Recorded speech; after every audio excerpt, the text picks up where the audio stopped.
Can we be on? Where's my mic? Buried. There it is. Good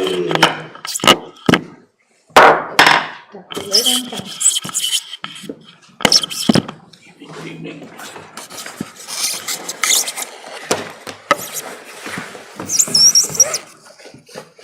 Good evening.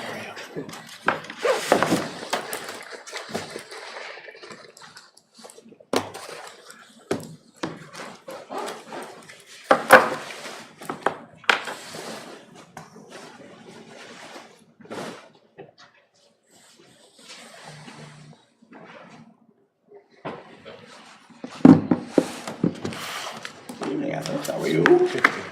Are we on? Yep. Okay, good evening. Welcome to the Town of Hanover Selectboard meeting of March 20th, 2023. Here tonight to have some fun and do good work for the town. As always, the first order of business is public comment. I see no one for public comment, so I'll make a public comment. Kathy and I are just returning from a trip to a beautiful place.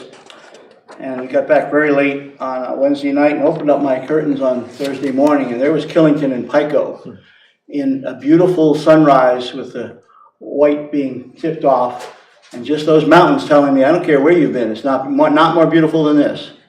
So we live in a beautiful place. First order of business is an update and discussion from the trustees of the trust funds. Paul, would you bring the trustees forward and introduce yourselves?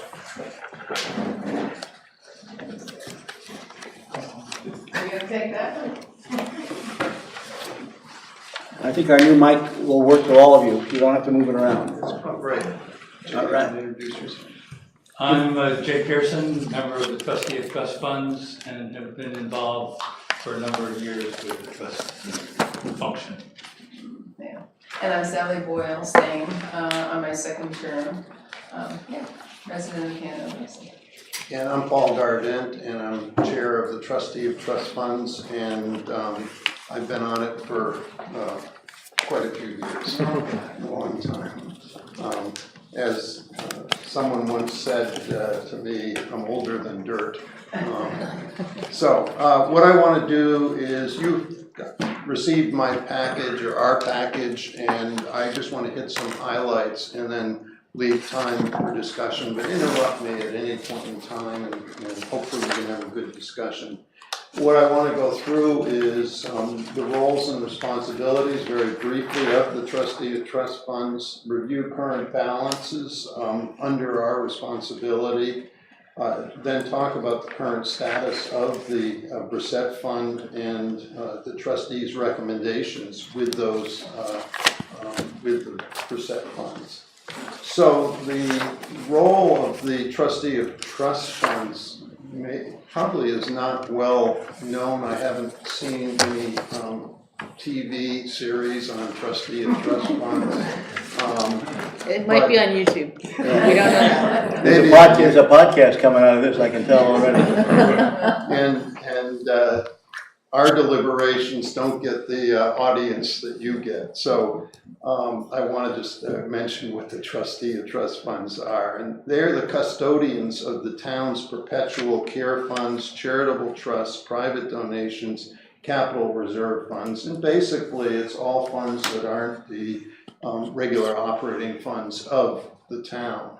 And we act in a fiduciary responsibility to those various funds. In other words, our first and prime responsibility is to carry out the wishes of either the voters in putting up those funds or dispersing those funds, or in the case of private funds, our responsibility is the terms of those private funds. And that's where we sort of think about looking at things. It's not whether something's a good idea as much as what were the terms and conditions and of the funds that we have custody of. And this is under the Charitable Trust Division of the Attorney General's Office, and we follow the statutes and of the Attorney General's Office. And I think I've hit basically where the funds are, how they're taken care of. Custody, investment, determination of what income is available from these trusts is the responsibility of the trustees. And the trusts do not include the general working capital of the town or bond proceeds. So basically, the trustees don't initiate and don't decide what projects to fund.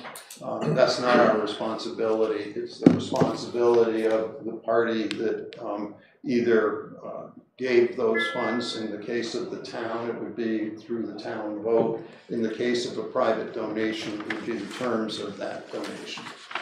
So any questions about our role? Are you ready for a TV series? Yeah. So on the next page, we've highlighted the funds that are under our responsibility. And as you can see, we have the town of Hanover, we have common trust funds. Those are cemetery funds that go back ages ago, where people gave dollars for the upkeep of their cemetery. And they really, they're a trust. In other words, they're a private fund that was donated to the town. The capital reserve funds, I think you're all familiar with. The land and capital improvement, I'm sure you're familiar with. Brissette, you're familiar with. And then we have miscellaneous restricted funds. And you'll note that we have a 6/30/22 value rather than a December 31 value, and Ellen's doing yeoman's work trying to sort out some of the fund, where the allocation of funds is going on. And given the budget, we felt that that was her first priority, and so that's the reason that those funds are indicated as 6/30/22. You might ask what the miscellaneous restricted funds are. Those are things like the Etna Library, the Dana Trust, the Tenney Trust, and a variety of funds. Some are in the PDIP. When they're expendable funds, we put them into the PDIP, which is a very short-term money market-like fund that's run by the state. Common funds, we invest in basically equities and bonds, and we have 3 of those, one for the Brissette Fund, one for the Bridgman Fund, which is a school fund, and then one for these other trust funds, including the cemeteries. So Paul, just to be clear, the capital reserve funds, which is 5 million plus or minus, they're all they're not in the market. No, we can't actually, by law, we cannot put the capital reserve funds into the market. Thank you.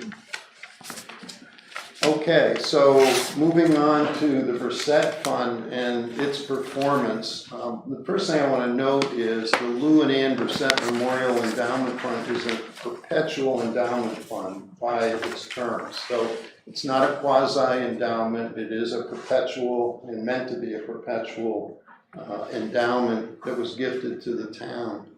And there are 2 goals of an endowment. One is to maintain the purchasing power of the fund. In other words, the idea is intergenerational equity between the generations. But the second is to provide a stable flow of funds for current benefit. And those are obviously in somewhat odds with each other, but those are basically what you're trying to do with an endowment fund such as the Brissette Fund. This is no secret to any of you, this was not a good year. We had a couple of good years where we had good returns and low inflation, and those weren't typical. This year is not typical either, but on the wrong side. So you can see that the markets are down, inflation is up. We lost almost $1 million on the Brissette Fund. Our return was a negative 16%, and our return since inception has been 3.5%. I should say that's that's probably 5 years since Mascoma Financial Services took responsibility for our investments. And the allocation is your typical 60-40 allocation. The equities are in both domestic and international funds, with the weight being basically in domestic U.S. Funds. We use a benchmark to look at the value, or to evaluate our investment advisor. One of the equity benchmark is the Morgan Stanley All Country World Index, and that's down 18%. And the other benchmark is for fixed income, which is down 8%. And just as a reference, the S&P 500 was down 18% in 2022 when you include returns for dividends. If you don't include returns for dividends, then it was down over 19%. And the consumer price for all items rose 6.5%. Not a good year from the standpoint of the investment market. Questions? So if we wanted to apply the benchmark against that -16, Paul, we'd have to take 18% at 60% and 8% at 40% Yeah, to see what we did. And we actually look at them individually. So how did you do against your equity benchmark, and how did you do against? So my guess is we were kind of right around the benchmark. Exactly. And the other thing I would say is we're not stock pickers. We basically invest in index type of funds, and so we don't spend a lot of time deciding which stock is the right stock. We don't market time. So that's it's more of a passive approach. The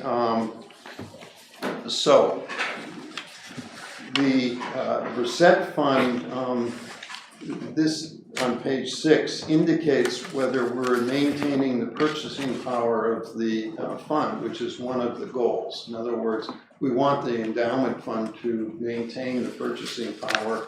We use a CPI inflation to adjust the original book value and to see whether the current market value is equal to that CPI value. And unfortunately, we're in the hole by about 400,000. In other words, the combination of the market, the poor inflation, really has meant that we're not keeping pace with the purchasing power of the endowment fund. And I won't go through all the calculations. I'm happy to talk about it, but basically that's the message. I think we should point out this is the first year that that's been the case. Yeah, and I think the reason for that is a combination of three things. One is we had unusually good markets for the last few years. We had unusually low inflation. And in the startup to the Reset Fund, we had very small withdrawals from the fund. And so that really led to us being in a reasonable position up until this year. Page 7 is a schedule that shows available spending following the trust guidelines that the trustees and the select board have put together. There are some adjustments we've made to it. We use the fair market value, but we have taken out the unspent commitments because those really are much different than the fair market value of the corpus. We changed to a 4% withdrawal rate instead of 5%. If you remember, the trust allows approximately 5%, and for this analysis we used 4%, and we'll talk more about that. In addition, the town budget had, the town approved budget had $457,000 in unidentified items, and so far 270 has been identified, and so we're using the 270 rather than 475. So this would look much different if we included the full amount that was in that budget. And it's important to, and so What it basically says is that the net carry forward using these assumptions would be 238,000 available for spending next year. But I want to highlight that this schedule is independent of the inflation adjusted book value. So it really is, it's not showing you, or it doesn't represent the issue that we have with the book value, with the inflation adjusted book value being above the current market value. And so that gives rise to our recommendations. The next page basically shows the items that have been approved for expenditure out of the fund, but some of them have not been distributed at this point in time. We obviously went through some transition periods with administration or administrative help, and so a number of these items have yet to be distributed. And you'll note at the bottom that the amount is $446,000 that hasn't been distributed. And I would note that the Oak Hill payments have been made, but not from the Brissett Fund. And so we're still, Ellen's working on that. So that's an issue to be figured out. So I'm on page 9 now, and this really gets at some of the issues of what is the right spending rate? How do you get a spending rate that appropriately balances current available spending versus a long-term perpetual trust? And for endowment funds, the investment returns need to cover both current spending and inflation. And so if current spending is 5% and inflation is 3%, then you need to get an 8% return on your investments in order to stay whole in terms of the inflation adjusted book value. And so I already mentioned that spending in the early years of the Brissett Fund was low and the availability of funds were just starting, so that really helped us in those years. The trustees don't believe a continual 5% spending rate is sustainable to meet the dual endowment objectives. And we think it's too aggressive. I think most people who look at endowments feel 5% is too aggressive. And I point out that this endowment doesn't get any additional contributions made to it. So it's not like a college endowment that can continue to get contributions. So what we have is what we have.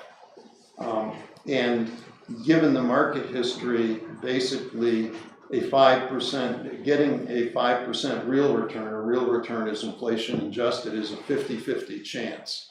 So it's pretty aggressive. And the other point I'd make is that reducing the overall spending rate actually can lead to longer term financial availability to the town. And so lower spending rates in the short term produce higher overall spending in the long term. And a modest reduction in the spending rate, say from 5 to 4% on a continual basis, can have a tremendous impact over time in significantly improving the spending available to the town. Any questions on that? So with all of that, here's the punchline. First, we think we ought to agree to make the calculation on funds available as of 12/31 rather than 6/30. 6/30 is so far away from when you all are looking at the budget, doing the budget, that we ought to make it closer to the budget period. We feel like we should make the withdrawal percent, or you should make the withdrawal percent 4% rather than 5%, at least for the foreseeable future. If we reach a time where the inflation adjusted book value is above the market value, then you could certainly look at changing that.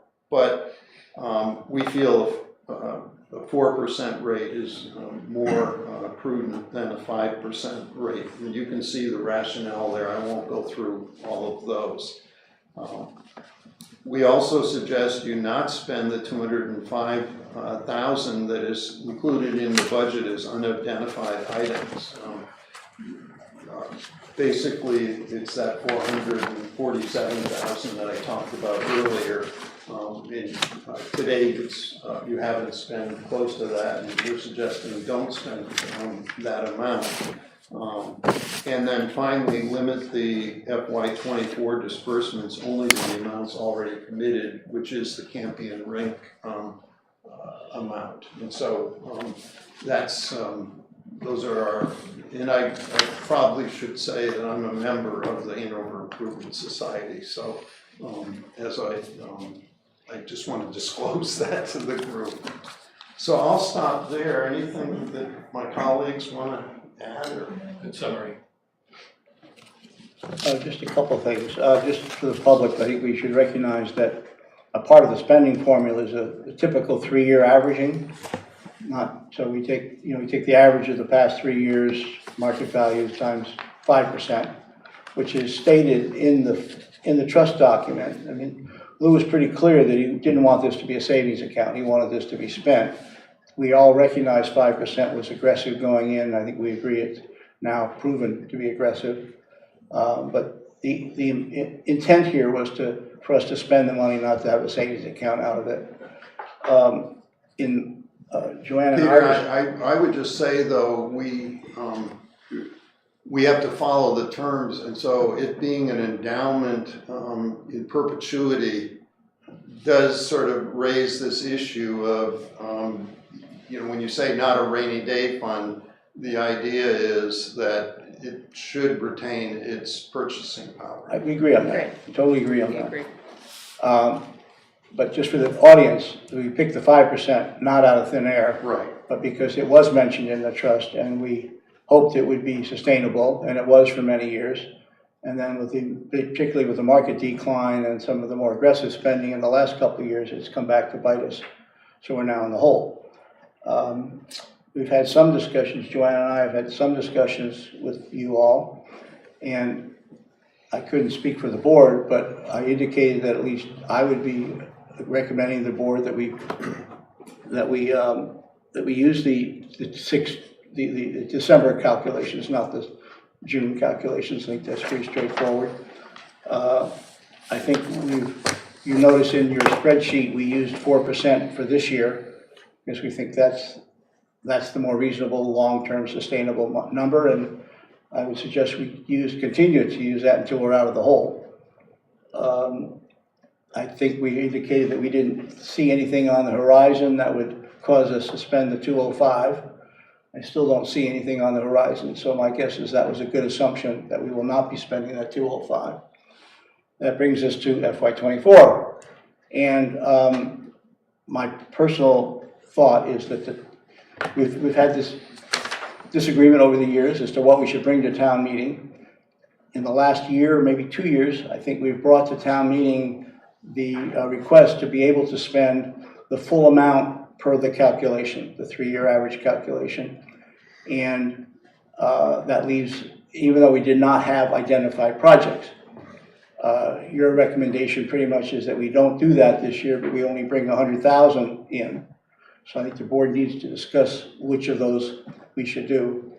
But I think that's really the one discussion point, unless the board has others. No, I mean, we haven't, in terms of requests, have we received anything for this fiscal year for additional spend from the percent fund? Well, that's sort of a good question. I mean, what's been the process in the past of how have requests come into select board, town manager, or is there sort of a date around it, or is it sort of throughout the year? It's throughout the year. Okay. We've had, like, the Hanover Improvement Society came to us and requested funding. Yep. We had conversations, the same with the Friends of Oak Hill for the skiing. Typically have come through the town manager. Town manager. Okay. And people General. request, they know these funds are available, they make a request, town manager brings them to the select board, and then we all have to get sign off by the trustees that it's a legitimate expense. And that generally was for the outside spend, so Hanover Improvement Society, you know, making Hanover better through the Campion renovation, same with the Friends of Oak Hill. The Trust for Public Lands that we spent we used $200,000 to make that deal happen for our forest, our town forest. But some of the other spends were through town staff, you know, the how emerging technologies position, our sustainability director, and that was, you know, through this board, we discussed it and thought they were worthwhile, innovative things that the tax dollar normally wouldn't be spent on. So that's how it's been done in the past. Correct. And I think early on, we sort of, I kind of phrase this, the trust is an interesting document to read. It gives you some guidelines, some guidance. Two short paragraphs. It gives you some guidance, but not a lot. And originally, we kind of thought of this as a new initiative fund. Right. And then we realized that if we added a new initiative for $100,000 each year, and it was successful, because you wouldn't invest in it if you didn't think it was going to be successful, 3 years later, that would, and we had a limit on how many years we could fund one initiative. Year 4, it would show up in your tax rate. When you do that every year, guess what? So we kind of moved away from that model, and I think we've focused more on things like the Improvement Society request. One time, significant numbers, huge impact on the community. The skating, just the stuff we've invested in the past 3 years, I think have had a huge impact on the community. So yes, so that's all kind of going on at once. Well, for whatever it's worth from a process standpoint, I mean, one of the things that we've talked a little bit about in the budget process, in which we're sort of anticipating for when we finish this budget and when we start the next budget, is figuring out a way to allocate the ARPA funds, to do a goal setting sort of series of conversations in the community before we start building the budget. And so if we want to do something like that, which would be late summer, early fall of this year for next year's budget, you know, I could imagine, without having thought a ton about it, but I could imagine the process of thinking about, you know, percent funding requests going through a similar sort of funnel, you know, that could all integrate really well if you're already identifying stakeholders in the community, having conversations about plans and goals, and we've got different sources of funding. You've got your town budget, you've got your, you know, grant funds, you've got your percent, like there's a few different buckets there, and I could just imagine as part of that. And from my own perspective, as far as trying to figure out not having the history in the community to be able to maybe navigate some ideas that might come in or not come in, I like the idea personally of just having things sort of time restricted, where that there's a deadline and people know that's when the time is, and if there's projects, they all come at the same time, so we don't fund one project and then a few months later we get a proposal for another one and said, wow, we really wish we hadn't funded that other one because this one is actually really great. So that's my 2 cents just from kind of a process standpoint.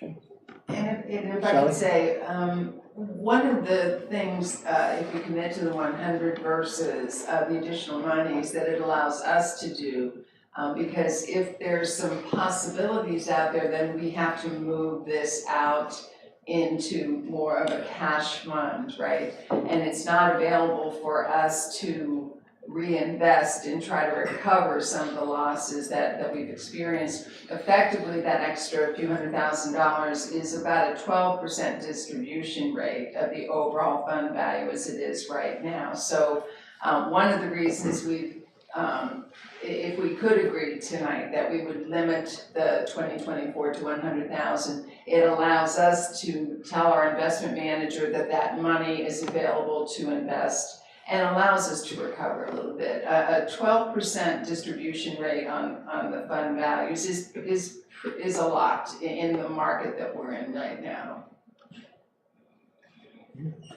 Yeah. Go ahead, Bill. How often do you or your manager adjust, you know, to maintain that 60-40? We meet, I would say, we have to meet twice a year. We meet usually 3 to 4 times a year. And we don't adjust it very much. We may rebalance twice a year, Okay. but not frequently. We're not sitting there and sort of, No, I figured it was, I figured it was 2 or 3, I just wanted to. yeah. If we take a look at it, you know, it's interesting that you bring that up because we're talking about the 60-40 overall, and we may revisit it because the world is revisiting it, but no, we don't change it. Okay, thanks. So my concern always is, we do not know what projects are gonna come up in FY '24. And by limiting us to 100,000, we will not have the ability to respond to them. So my personal preference would be to maintain our policy, recommend get town approval for the full amount, understanding that the borrow will be pretty high before we fund anything above the 100,000. But I'd hate to see a project come in 6 months from now that is of high value that we can't act on for who knows how many months, until the next town meeting. I would say at some point, either the market has to come back strong or there has to be prudent spending. And so if not this year, then future years. And this percent fund isn't the only fund available. I know it's a nice fund because it doesn't come out of the tax rate. But I would just caution that this is a good year to be prudent given the markets. People understand the markets, and you can explain it from that standpoint. I agree we should be prudent. Yeah, but Paul's, and he has done the research, I mean, and this is a prime year to take a look at it, is if we become a little bit conservative in our spending today, it will enhance the spending that's available in future years. And so that's part of why we're urging some prudence, because there's a lot of thought, a lot of research supporting this, that if you are the 4% rate, then in years going forward, you have more available. There's more available to distribute, rather than to erode a fund in a particular year and then try to make it up. We're probably going to be looking at a relatively difficult market for several years now. And so our concern is that there'll be less available in 2025 as an example. So, and that's what I think we have to think about. It's not just next year, but 2025 and going forward. I should also point out to the board, this is not an either or. You can pick something in the middle. What's 4%? I mean, it's 100,000, you just. Well, the current calculation gives us 338. If you follow the guidelines that we've had, it's 238 or 338 plus the 100. 338. Yeah, okay. 338 is the allowable amount, of which we've already committed 100. So in essence, it would give you 238 of potential spending And there's also if a project came up. Pardon? Also a carryover. That includes, that by the calculation, I believe, if I'm reading it right, we have, by the calculation, we have 338 available based upon the formulas that we've been using, including the 4% in FY '24. Is that right? Yeah. Okay, and out of that 338, we've already committed 100. All right, I'll just acknowledge you lost me. I thought for this year, this fiscal year we're in, This past year. we have not spent 205. 205. You So we're sitting, basically went to the town and asked for 400, let's say 450, and about 205 of it was earmarked for unidentified. Right, It so would be the same thing today. If you decide to do 200, it would be 100 Campion rink and 100 unidentified. And the assumption in these calculations is we not spend the 205. Right. all right. So what if we did something like took our trustees of trust funds recommendations for the first 3. So we'll talk at the end of December and identify, make the calculations for funds available. That, I think we all agree with that. So that's on page 10 of their document. Yep. Number 2 is, we all agree that 4% is a more prudent withdrawal than 5%. And that, since at this point, which is, we're almost 3/4 of the way through our FY '23 budget, that we will not spend the 205 unidentified items, 205,000. So we all agree on that, those three things. And then the fourth request is for us only to take $100,000 out of the percent funds instead of 338, which is the 4%. That's because we've committed to the Campion Ring funds. Right, it really is a question of going to town meeting to get approval for 338. Right, and so, like, I think we should be, my opinion is we should be prudent, we should listen to our trustees of trust funds. But I also agree that some amazing thing could come forth in the next next 15 months, really. So what if we came to a compromise and did something like, instead of requesting 338, we went to half that, 170. Is that half? Yeah, that's about half. I mean, you go to 150 or, Yeah. I mean, what if we were to do something like that? Sure, possible. It's not an I mean, I don't know, I would, if I was going that way, I'd go for 200,000, just because I think we have the discipline not to spend the money unless it's really important. But that's not the point. The point is, as soon as you say you want to maybe access that in the next 12 or 15 months, we have to put that aside. I understand that. We can't have it in the market, and so then it's not available for recovery. Well, that might be good, it might be bad, based on how the market goes. That's true. That's true. If the market dumps, then the $100,000 would lose value, right? But I understand that. I understand that just your prudence in having to put that money aside. Others?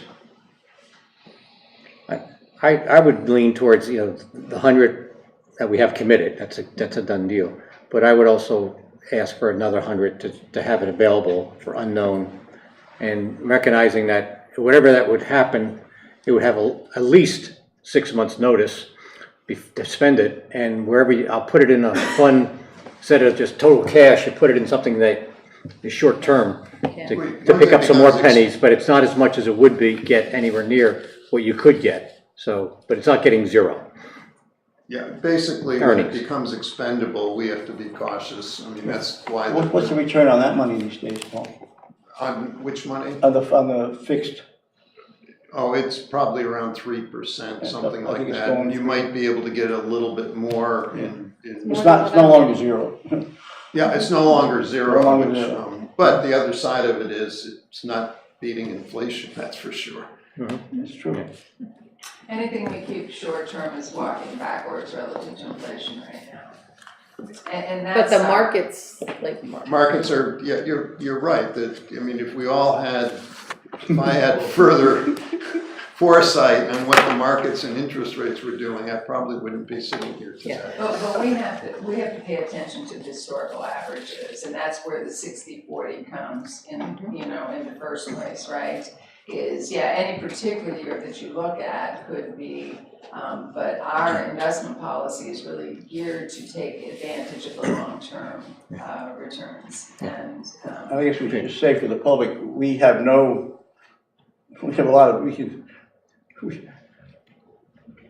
input to you all relative to how to manage the money. That's solely on your side. We Well, help. then you tell us whether We it's give you the investable or is it expendable. short-term. Right, but you all deal with how to manage the money. We don't, not part of our jurisdiction or prerogative in any way, shape, or form. Peter, Yes, a counter argument to what my point was, is that this year, this coming fiscal year, we have ARPA money, right. which in the future we won't. So we know we need to expend the ARPA money or we potentially could lose it. So therefore, it gives us more flexibility to just follow the recommendation this coming year, but then following year after that, we'll see where we're at. Yeah. But ARPA gives us a unique opportunity. But there are constraints to how we use ARPA. But they're not that tight. Right. You can get there. You can allocate it. Yeah. We know that. but we're not gonna sit on it for another 2 years. No, we can't. We're gonna expend it. So this is the coming fiscal year is the year to wrap up the ARPA money. Right. Meanwhile, future years, we go back to percent. Athos, can I say any other? I guess, I feel as Yeah. long as we understand that this is the deal for this year, that we are not necessarily making commitments for, subsequent years. Athos? Yeah, no, I agree with So what am I she hearing, said. a consensus around 100,000 or 200,000? I would recommend 100, knowing that the ARPA funds are there, which are how much, please, Like Ellen? $1 million. 1.2 million. No, what, after the allocation that are talking about committing, what's left? Depending on some decisions we make, somewhere in the 5, 6, Yeah. 700,000. That's what I thought, so. I'm with you, Bill. So we have significant leeway this coming fiscal year to allocate ARPA money. Okay, I think there's a consensus that we'll do 100,000. Thank you. Well, Thanks. thank you very much. I just Thank have- you for all of your work. I Oh, mean, this is I have not. 2 other comments. One, I'd like to thank Ellen at a time when I think you've probably been pushing her. She's been, I know she's tried to help us as much as she can, so we're really appreciative of that. And this will be my last meeting with the select board. I'm not running for another term, so. Well, thank you for your service. Thank you, Paul. Paul. Thank you. It's been greatly Thanks. appreciated. Okay, Thank you. Who am I gonna call? We're still gonna call you, Paul. So are we. Thank you, Jay. Thank you. Long, Zach. Thank too you, much Jay. history. Okay, before we get on to the next order of business, I have a proclamation. We'll let the trustees clear.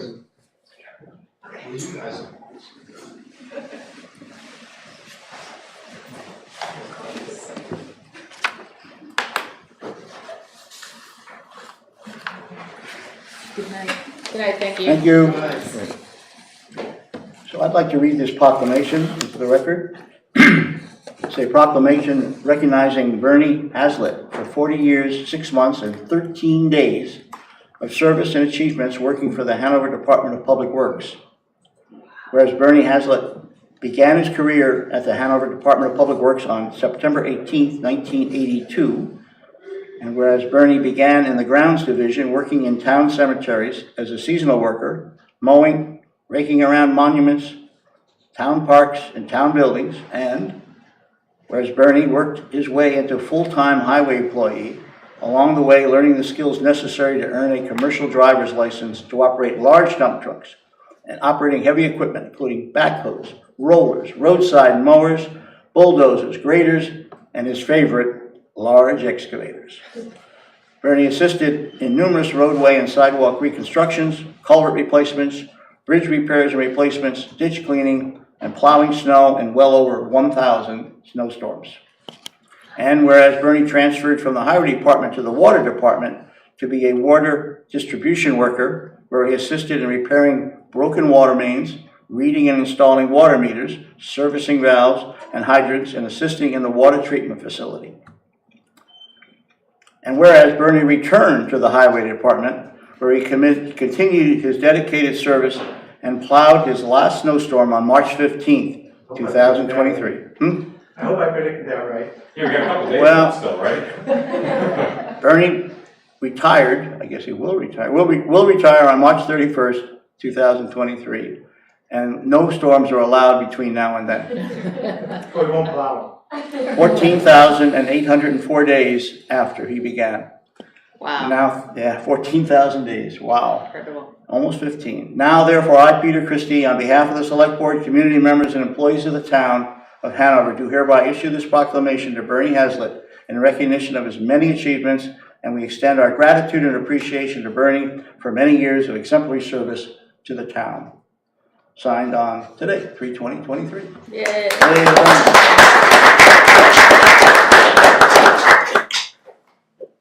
I talked to Bernie just recently, and he's like he's got his last snowstorm behind him. I think so. I think so too, yeah. Okay, so our next order of business is a public hearing to adopt the updated 2023 Hanover Hazardous Mitigation Plan. Peter, or somebody, the chief. For the public, we received a full copy of this plan at our last meeting, at which point we set down a public hearing. So I am hereby, well, I'd love to do this. I'm hereby opening a public hearing, and I move that we adopt the updated 2023 Hanover Hazardous Mitigation Plan. I'll second that. All right, Chief, what's this all about? So FEMA requires us, in order to apply for grant funding, to have a hazardous mitigation plan. So we actually have two. They're good. Each one we do is good for 5 years. We get reimbursed by the New Hampshire Homeland Emergency Management.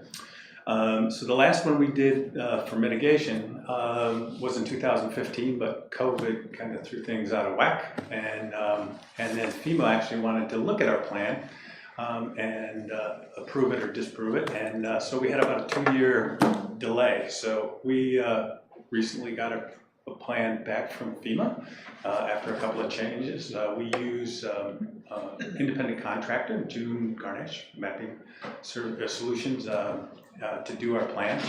So I'm here to answer some questions on that. I have to sign that plan as your emergency manager, and I would encourage you to do that. But I'm here to answer any questions. Chief, how thick was that baby? It's 180 some, yeah, there you go. 180 some, 184 pages. 184. We do two plans, just so that you understand. We do an emergency operation plan that basically says when we have an emergency, this is how we're going to deal with it. And then the mitigation plan identifies the potential natural man-made hazards, and we formulate plans over time to work on those. Peter does an awful lot with drainage, for example, dams, etc. So there's two different plans. That's why we have two different plans. Chief, I had a question on page 172, paragraph 4, but I forgot what it was. No, I mean, this is clearly where we rely on our very professional staff to do these things and do them well, and they do. And any questions of the Chief? No, look good. Hearing none, all those in favor? Aye. Aye. Thank you. Passes. Thank you. So with that public hearing, next order of business is I open a public hearing to review request for easement on Bent Road. I move that we accept the easement on Bent Road. I'll second. Second. Peter, tell us all about this one. Good evening, Pete Kubacki, Director of Public Works. We've been working with the Bents. So Bent Road is a Class 5 road. Towns maintain it, and it's a road that was they call layout by prescription. It was something that wasn't official layout by like a meets and bounds. It was done by maintenance over a certain period of time prior to 1967. So it's not always identified where it ends or how wide it is at locations. So there's been near the end of the road, we had to turn around in the dooryard, which question is where's the road end?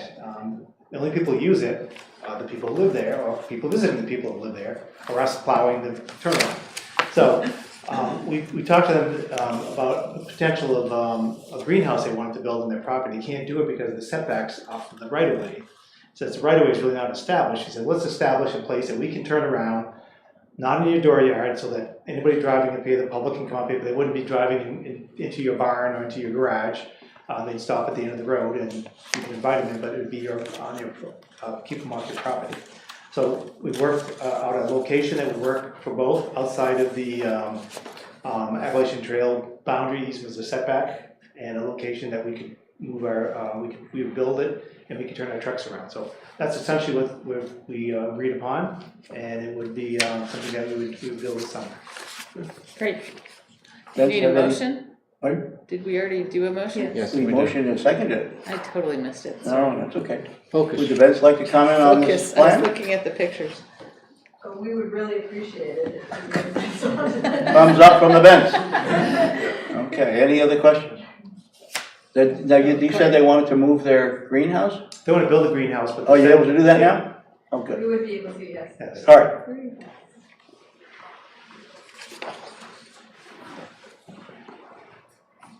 Hari Asmus of Tucsonsville Road, which is sort of a very similar type of situation. But my question was, does the select board have the ability to accept the easement, or is that something that town meeting has to do?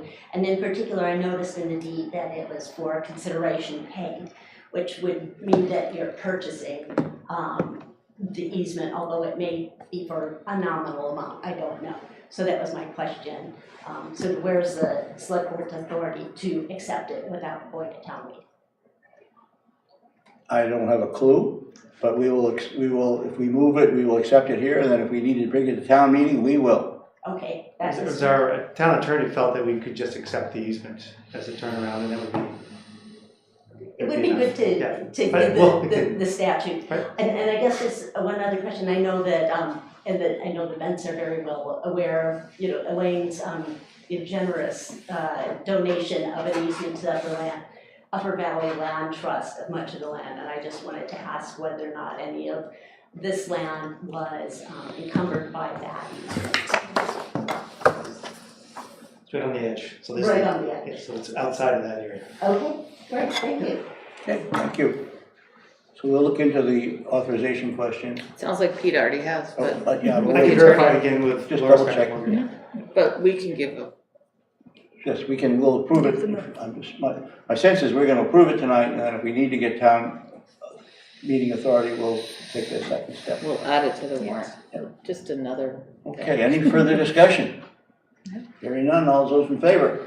Aye. It passes. Thanks. So that public hearing.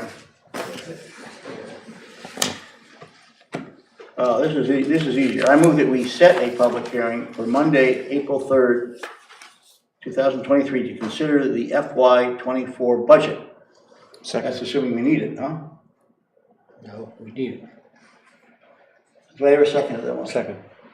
Okay. We should do all of them So at I guess once. we'll set the public hearing, and if we don't need it, then we won't need it. Is that the deal? All right? Yes. That's the deal, right? Okay. All those, any questions about that? All those in favor of setting the public hearing on April 3rd? Hi. Aye. We have set the public hearing.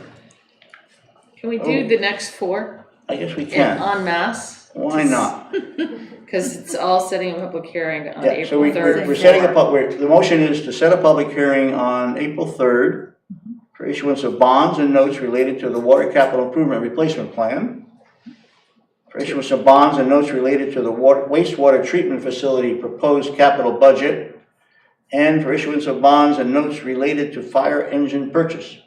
I'll second that motion to have the public hearing on April 3rd for all of those items. Discussion. Hearing none. All those in favor? Aye. Aye. Aye. Those public hearings have been set.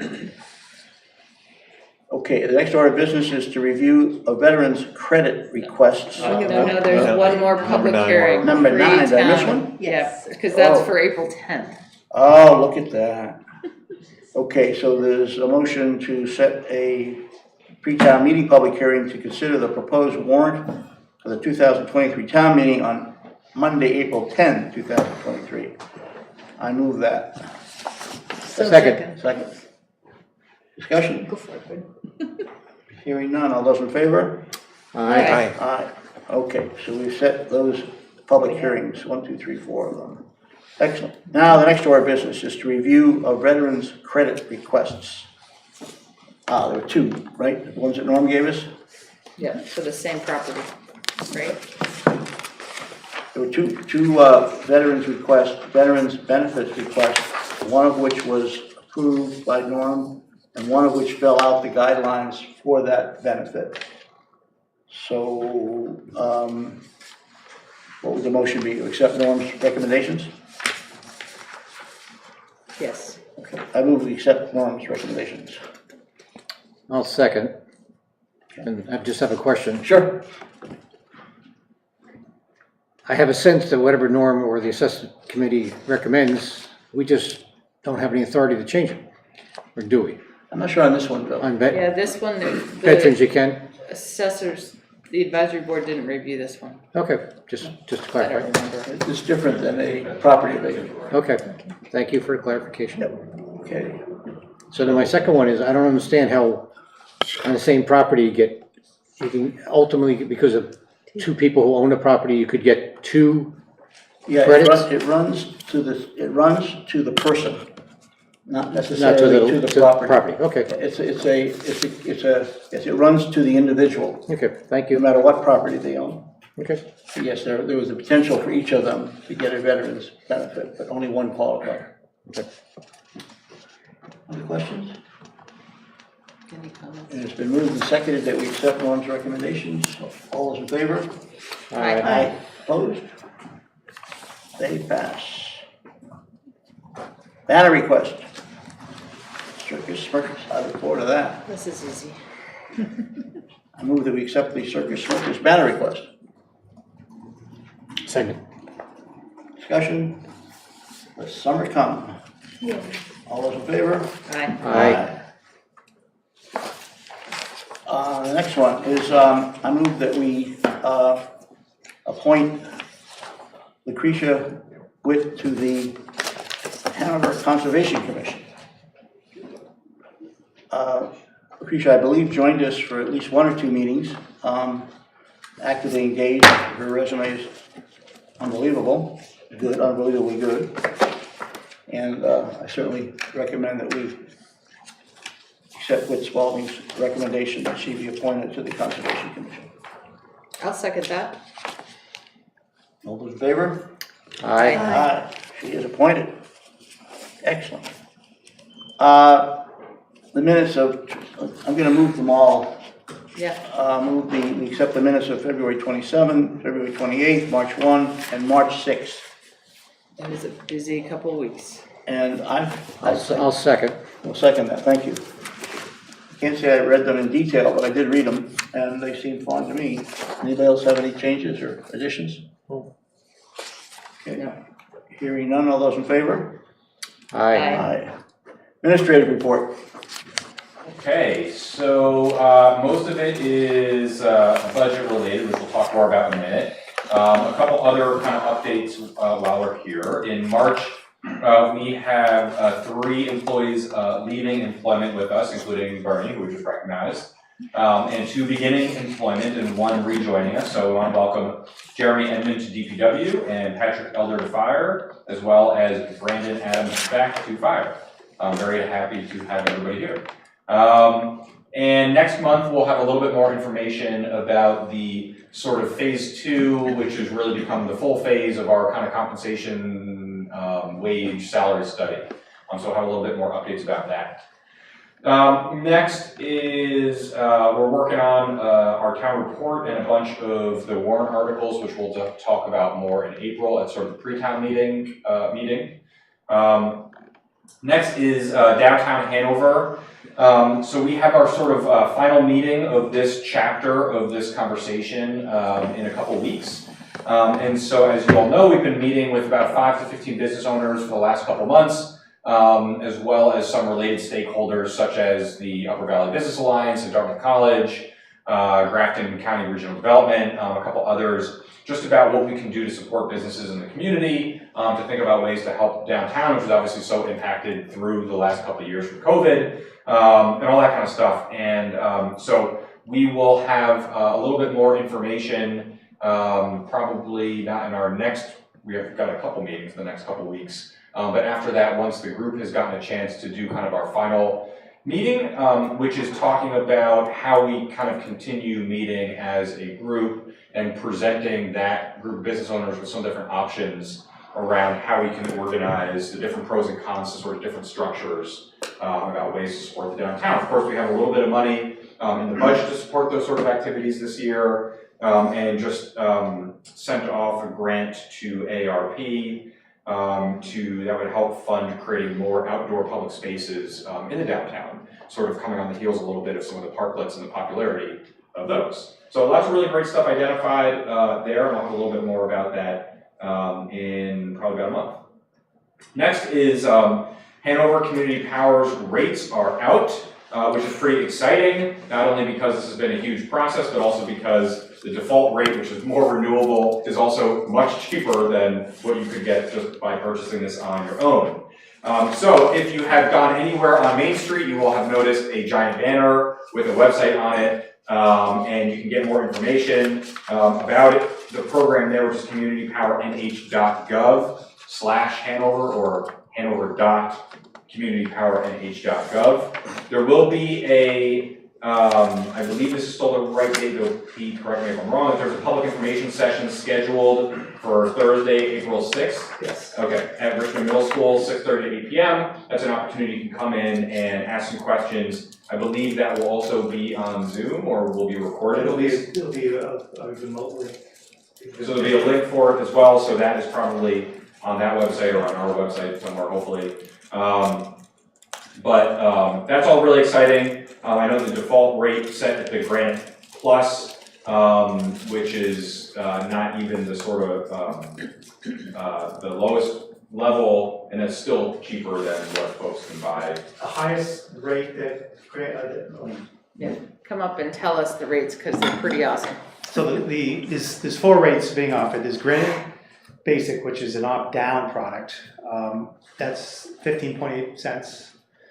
Granite Plus, which is the default rate that Hanover Community Power is offering. If you do nothing, that's your rate. If you don't, So, but if you tell throw us, away your mailer, tell us what that gives you though. It's that like gives you 50 33% clean. renewable power. What percent, please? 33%. 33. The default rate meets the RPS, the renewable portfolio standards that all utilities, all power supplies have to meet. That's the lowest rate. Then there's a green 50, which is 1.1 cents more than the lowest one, so that's 16.9 cents. And then there's a green 100, which is 3.3 cents more than the lowest one, which is 19.1. Liberty's default rate is 22 cents. So they're all cheaper. This is a 3-month period. Then the rates we looked at again, it coincides with the utilities rate setting so that we aren't running afoul of being real high when they're low, or vice versa. So it's an ability for us to set the Community Power Coalition up, get their finances set, and over time start developing local projects. That's great. And we'll have a little more information about some of the background about Hanover Community Power coming out of the podcast in the next couple of weeks too. So folks Peter, will- who made the decision on Granite Plus to be the, That was made by the Hanover Aggregation Committee. We met on last Tuesday. We had a deadline of 4 o'clock and we met at 3, so we had plenty of time. what was the thought process behind that? Well, the whole Relatively point of modest. us joining this coalition is to get the 100% renewable power. So this was, we only had 2 choices, Plus or Basic. The other 2 offers we could not take as our default power. They would have taken 100, but that wouldn't have saved people as much. But that was really what we ultimately want to be at, is 100%. So that's why they went to the step higher. If somebody doesn't want that, they can always opt down to the lowest price. We're trying to get greener power, is what he's saying, and so the I was Granite curious why they Plus. didn't do Clean 50. They couldn't, well, the rate policy that CPC&H offered was only the 2 rates you could offer as default, with Granite Plus and Granite Basic. The other 2 we could not offer. The options were between Granite Plus and Basic. Yeah, so those are the options. We can offer all of them, but we only can offer those 2 as default. Okay, and then you people can Can pony opt up for a little bit more. down or out. Got If it. you do nothing, you become a Hanover Community Power member without doing anything. It's fantastic. Yeah, if you're solar, at this point, you can't join because utilities will take all your credit, so you can't join at this point. Say again, Peter? If you have solar and you generate excess power, you shouldn't join right now because the utilities keep the credits. They keep your generation because they have not set up their metering data so that they can actually give that information to CPC&H so they can actually charge it. I hope that's gonna be, we just signed There has 80, been we just a- signed 80 plus. There's a complaint to the PUC because that's Did they need any more contrary. people to complain? Well, once there's a hearing, we'll want everybody and their brother to complain. But people need to be well informed of that. I mean, we just signed 80 plus, you know, there's 80 plus solar arrays Right. out there They'll now. automatically not be opt-in. They'll be optional opt-in. They will not be. We can't opt in, is what you're saying. If You can, but you shouldn't at this point. But will you So be what out, should we do? will you be automatic? You will stay with Liberty. Okay, so You you will not be will transferred. not be a part of this program unless Correct. you take some If action. you do nothing, you stay where you are. Got it. And pay the higher rates. Well, if you get, it's if gonna you come down generate again. credits, you maintain those credits. If you get kilowatt credits, you get kilowatts, you get dollar credits, you get dollars. But you stay there until we can resolve this with the utilities and the Public Utilities Commission. So you will get back to those of us who have solar panels. Once that happens, we'll have Once the there will be hearing an is announcement that will happen. It's gonna take a little time. Okay. Okay, good, Thanks. thank you, Great, very exciting. well done. Couple other small updates, just after the, some of the craziness that has happened, with some of the banks in the US, Ellen and I just had a little conversation last week to make sure that we did not have any exposure from like a liquidity perspective, because our cash is with a regional bank. That is sort of the, the sweet spot of what some of the concerns out there are. And I don't know, I mean, this was all a learning experience for me, that there is a relatively robust system in place in a lot of municipalities in New Hampshire. It's often called something like an insurance cash sweep account.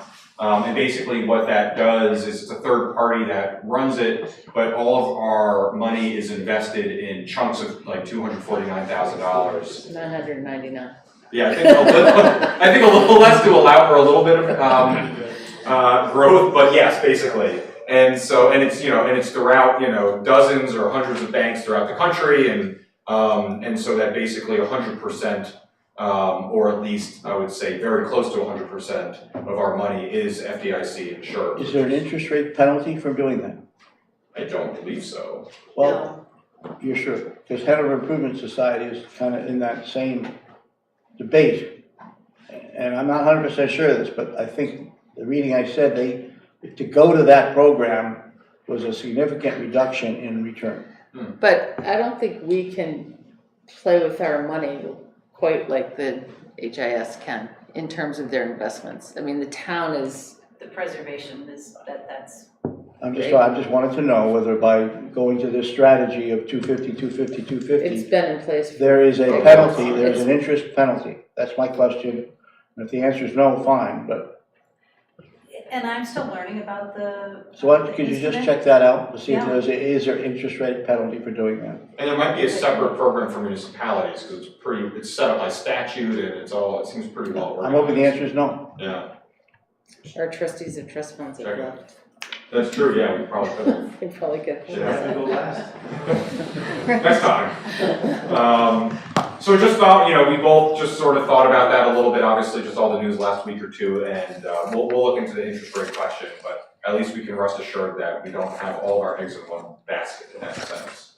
On the election side of things, we had what I think was a helpful meeting today between a couple college towns in New Hampshire, just looking at some of the different regulations about how voting works in college towns, and it's a more challenging job than I think non-college towns, and that was really helpful. NHMA participated in that as well, and just trying to get all of our supervisors, moderators, clerks kind of chatting with each other and making sure that people can kind of share best practices and ask questions. And then we're going to start having some more regular scheduled meetings internally with kind of everybody that's on our kind of election team. So we had some of those conversations recently with the polling location, but just creating kind of more of a regular infrastructure in place for that. I think I mentioned the ICMA conference last month, where I'll be presenting a little bit about some of the podcast and other public engagement stuff we're doing here, and hopefully getting some ideas from some other town managers also. I also wanted to include, I just think this is like such a great library feature, which is the seed library at Etna Library that is available now. And so there's a whole bunch of different variety of seeds that if you would like to plant, you can go to the library. And so many people don't, probably not anybody in this room, but people don't realize how many different things are offered at Howe and at Etna. So that's kind of a cool one.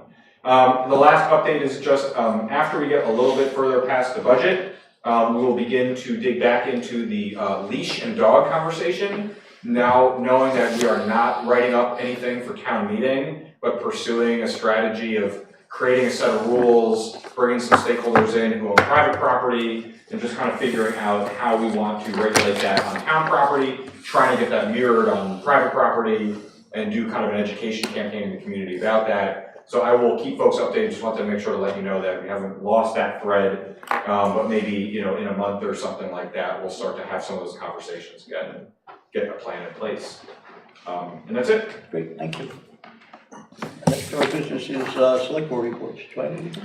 Yeah, the Hanover Bike Walk Committee has completed their bike walk master plan, and they would like to come before this board and share with them the highlights. It's a pretty hefty plan, incredibly comprehensive. The plan was done mostly in-house by the committee members, and then it was the planning office engaged with our bike walk consultant from GPI, Jenderson Pearson Inc. or whatever, Carolyn Radish's group. They reviewed it and provided comments. So they'd like to come before this board, share with us their work, and they'd like us to adopt it. I kind of feel like it's a planning board thing, but I thought I should talk to you guys and see. I said that we were really busy with budget, and that when that calms down, that we could probably find time in the agenda, but I wanted to see what you thought. Great. Yeah. Okay, so I'll work with Alex to find a time. Absolutely. Okay. Great, that's it. Your planning board is going to meet tomorrow here at 7:30. Variety of common items like land boundaries and so forth. And your Howe board met back in March 9th with the consultants who have been working with us on the facilities, the infrastructure, what I like to call the guts of the building. Peter Klobaki lent his time that afternoon as well. Excuse me. I was not there.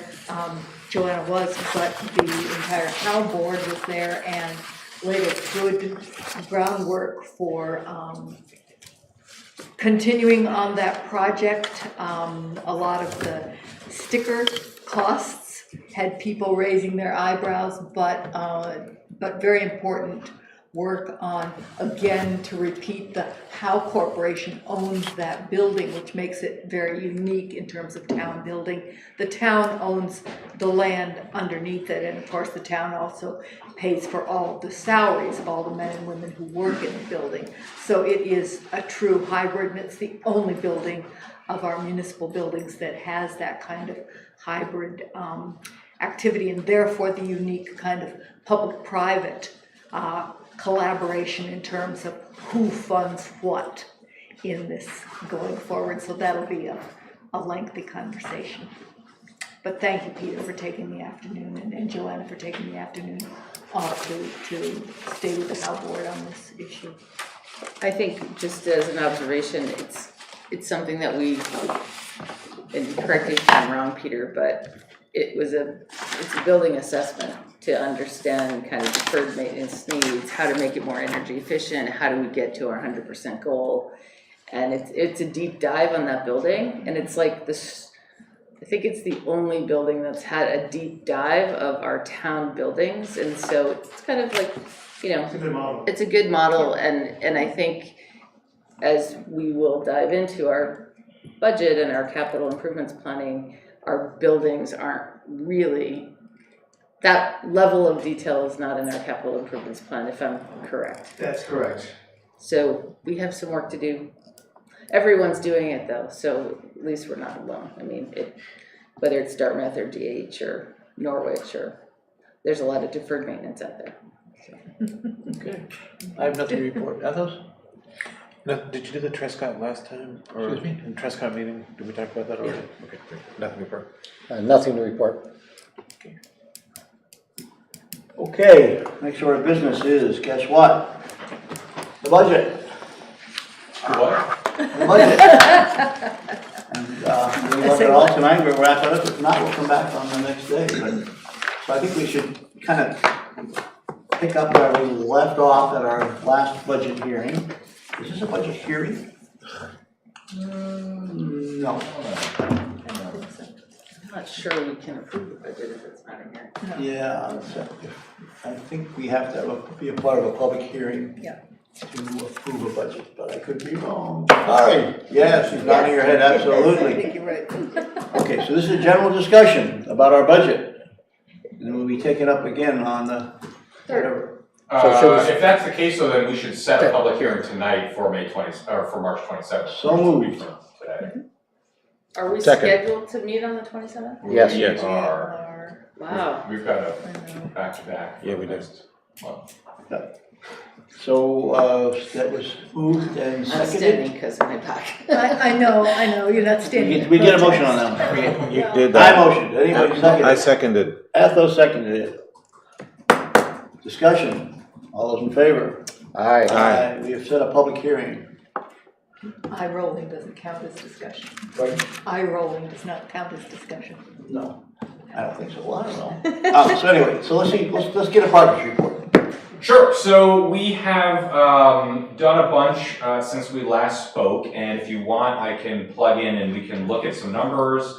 We just sort of wrapped everything up a couple hours ago. I sent all of you an update, sent the Finance Committee an update. Over the last couple of weeks, we have had a whole bunch of internal conversations based on the questions and the feedback, which all 60 or so of those questions got posted with the answers. Also on the website today, we had a really helpful with the finance meeting with the Finance Committee last week as well. We put out a big update of a bunch of numbers on Friday. Not many of those, there were still a bunch of things that needed to be corrected in those numbers. I think most of those were updated today. There might still be a few things left, and there are a couple questions that we do want to make sure to ask tonight. And so we can do a couple of different things and approach this however you all want to. We can go through any of the numbers in as much detail as folks want to. And then also one question I think we got an answer to, which was, even though there's a net zero tax impact, which is how much money should we anticipate from Brissette funding. I think we got that answer tonight, that we can now just include that because it's money in and money out in the budget. There is a question outstanding about a small deficit in the ambulance fund, and there's a couple different ideas maybe of ways that we can address that. There is, I think, a question about the use of ARPA funds for the parking fund and just generally for a few of the other projects, which we can also put up and show you. There was a few additions from the last time.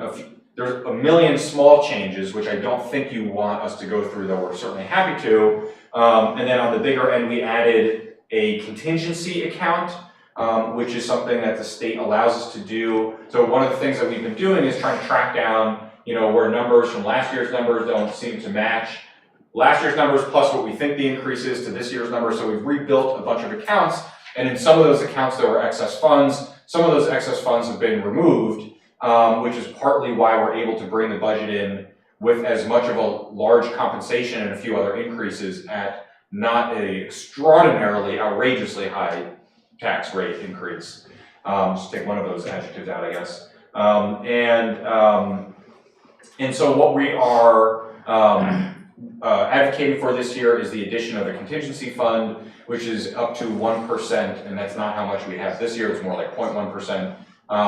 But it's money that is approved as part of the budget that allows for unanticipated expenses or expenses that go beyond the budget next year. So we can't take the money out of fund balance, right? That has to be approved by town meeting. But some of the budget accounts that had excess funds in them no longer do. And so we just want to sort of put a point on that, try to allocate a little bit of money into this contingency fund this year, and then over the course of future years build that up.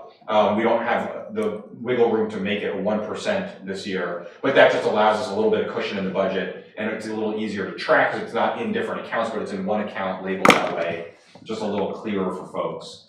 So let's get this straight. So how much money was added? So you started, we all left here at 6.8.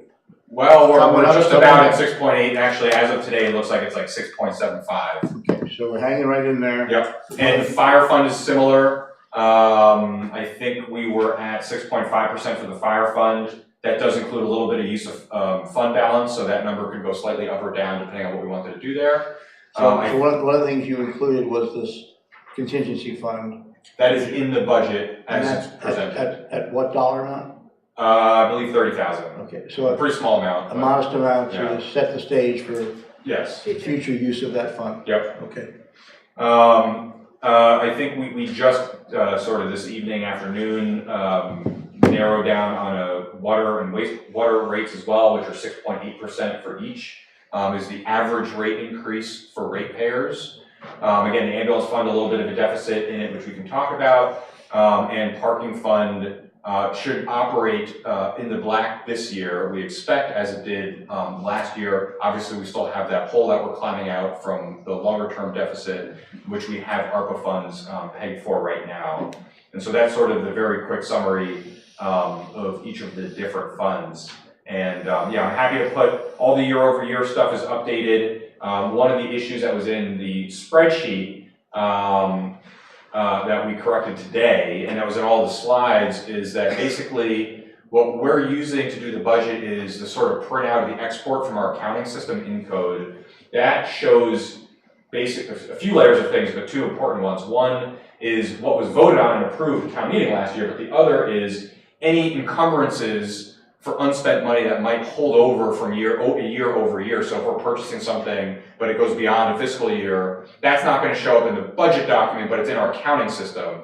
And so part of the, and Ellen, just please interrupt me if I'm explaining anything that's not right, but part of what we figured out, what Ellen figured out, was able to back out all of those numbers and make sure that we're not comparing the budget plus some of these excess funds, but we're comparing what was voted on last year to what we're proposing this year. So it is one-to-one, apples to apples. There still is about a $20,000 discrepancy that we're tracking down, but I'm sure Ellen can speak, more to this, that pulling these threads is like, quite an adventure every day.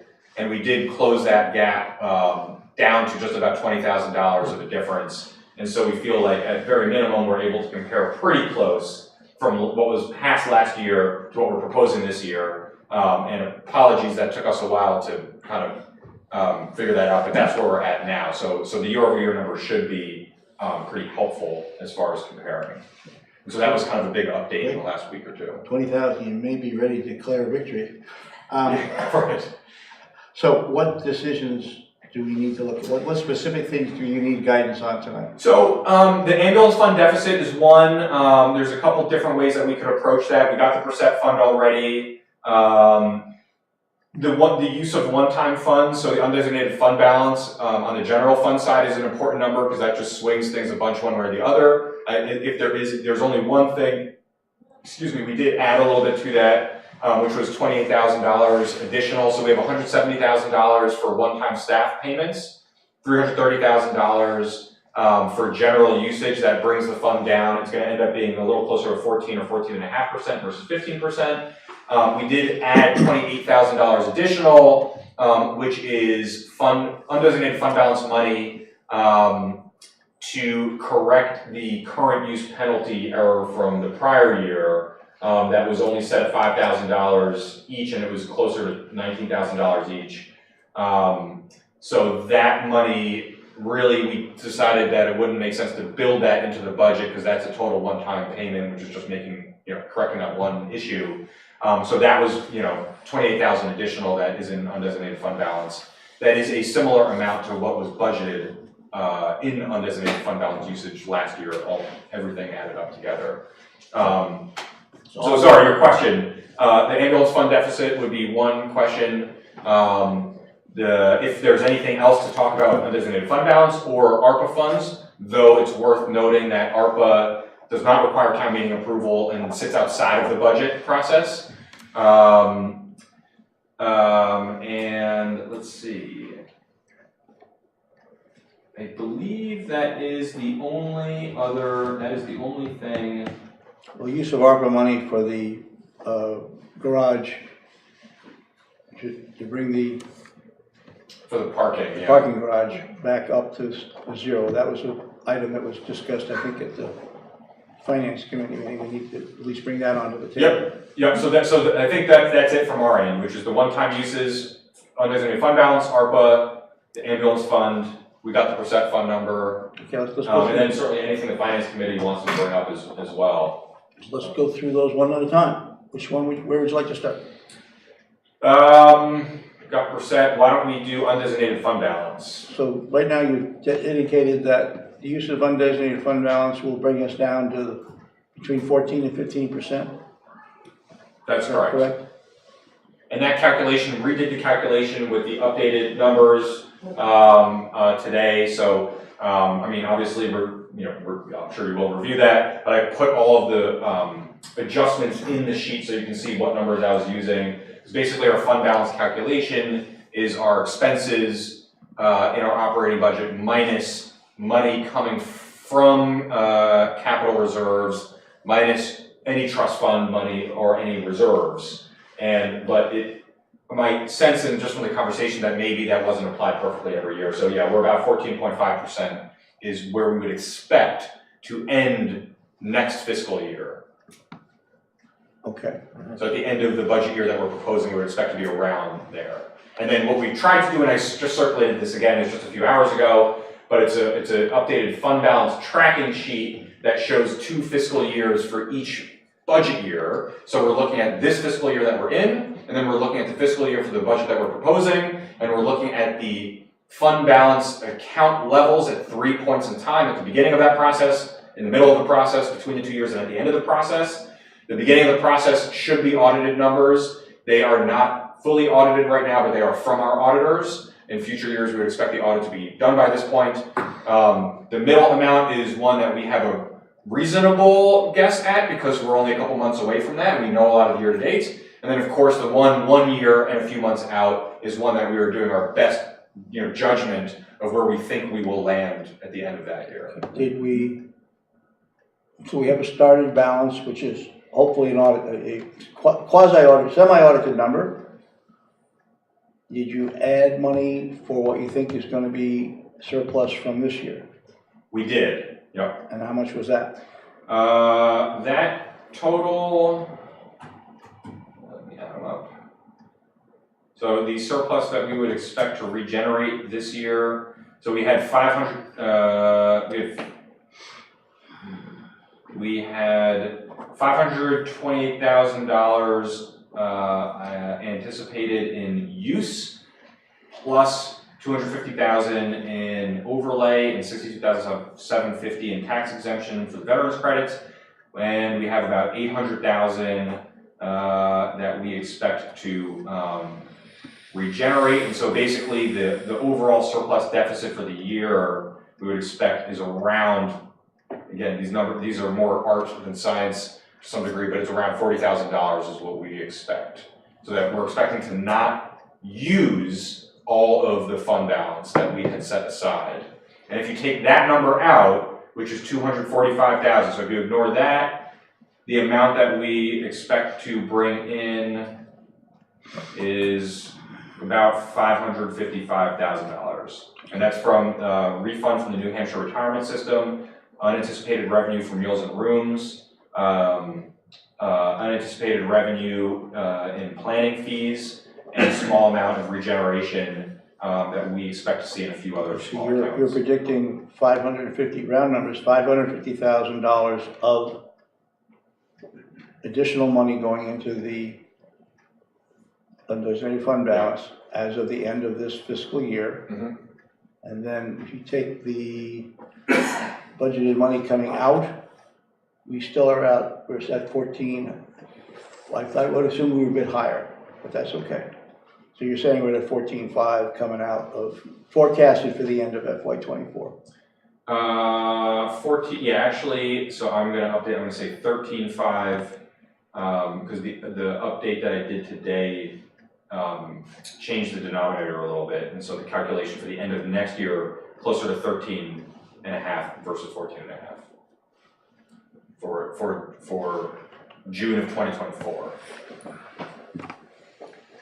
In June of 2023, in a couple months, we expect to be around 19%.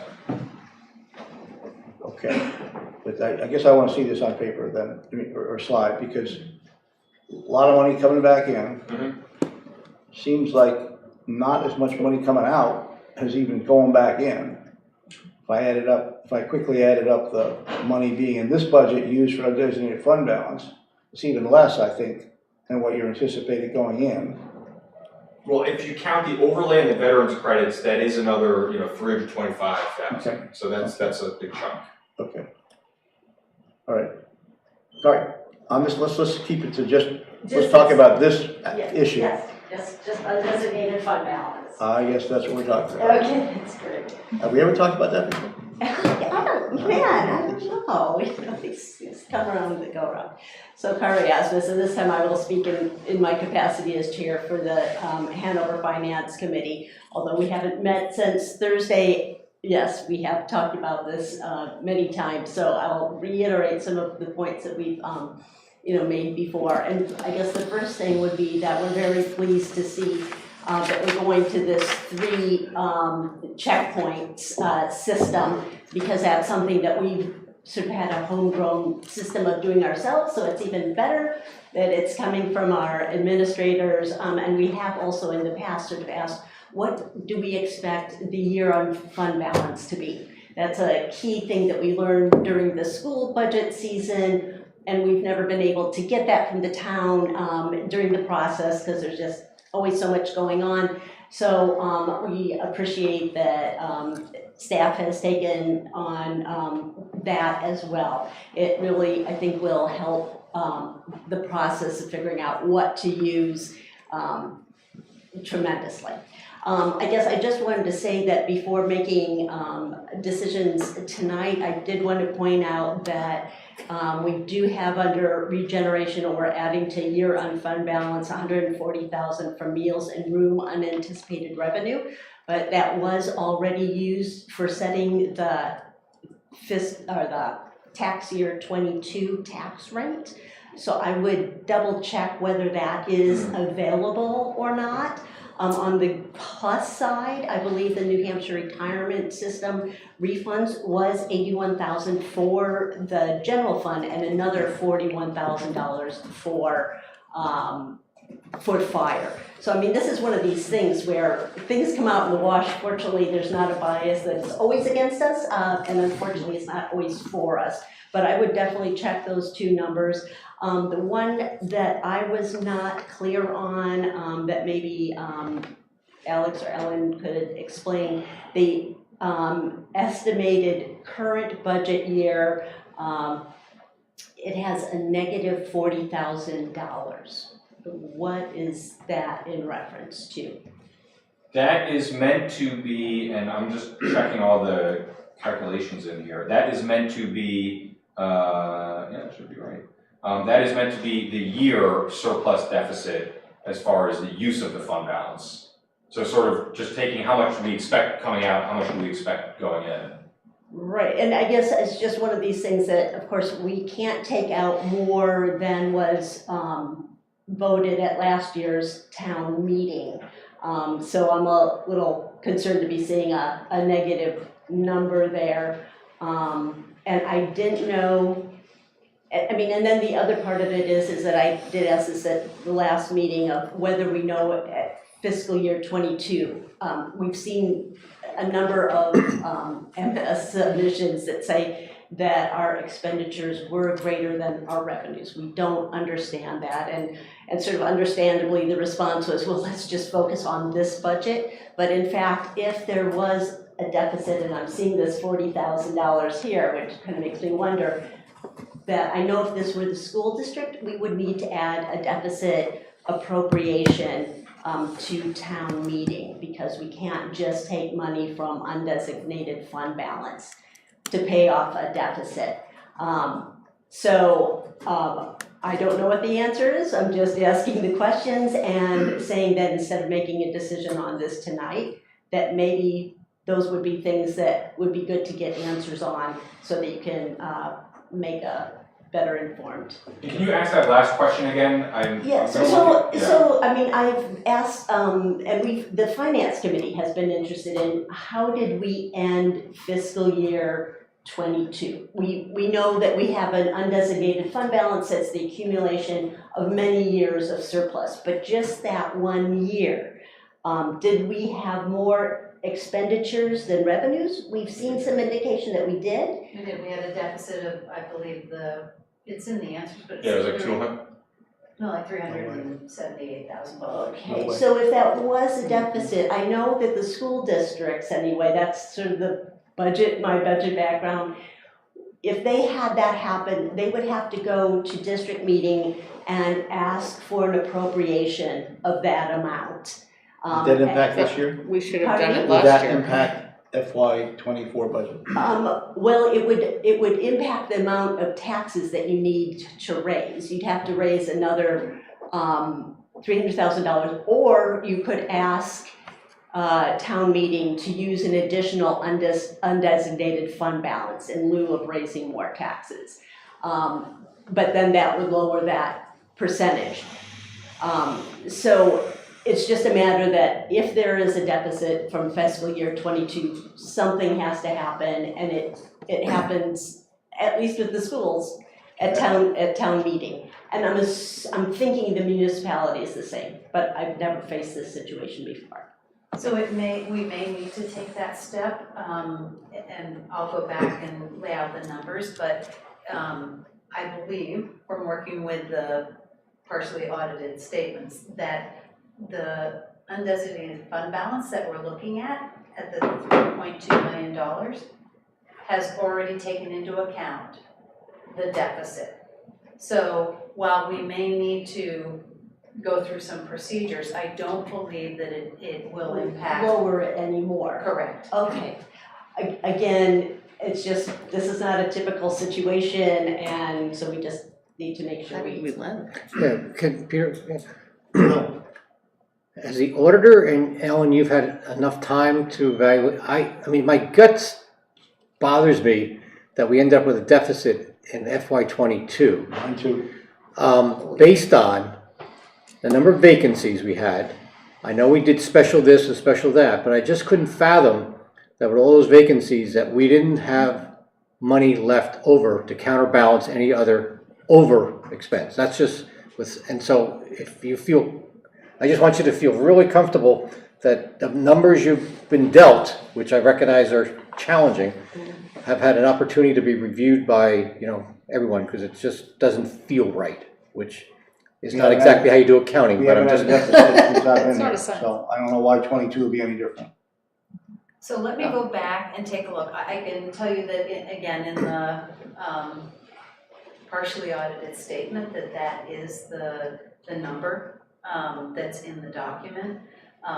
Let me go back and look at the buildup and also look at our actual numbers that we have coming out of Encode, and then I'll come back and have more information at our next meeting. And then if this negative $40,000 in pink is something different, I would like to. It is, and actually I realized I did not, the one number, well, that remains to be seen. One number I did not update in the sheet was the amount that we budgeted. So I was working off of the prior document that was inaccurate. I just plugged that new number in, which was a lower budget draw overall, and that then made the calculation come out to 18,000 in the positive.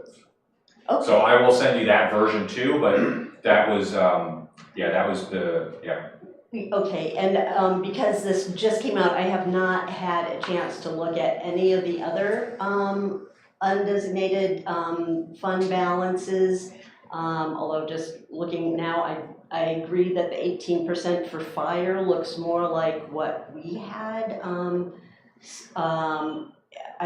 I know one other thing, that correcting the error, I really thought that the land use change error was greater, because again, we're then working on the fiscal year 21 number, not the fiscal year 22 number, which I saw in some MS report that it was $76,000, and of which we paid 10 out, so 66,000. So again, I mean, I think this is sort of one of those things where, because this is so fresh off the press, that it needs a little bit more time. We'll double check that, Carmen. And Carmen, when you get a chance to take a look through that fund, just send me, my guess is there's one or two more, because this is a brand new sheet. Yeah. So, if you find any things in there, just let me know. But I think it's definitely moving in the right direction, and is going to be very much more helpful.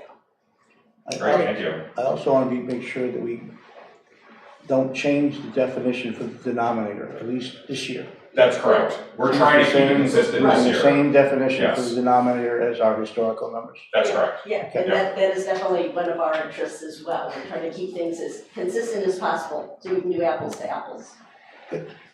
Okay, so, All right. And Carrie has Gary Callahan. please.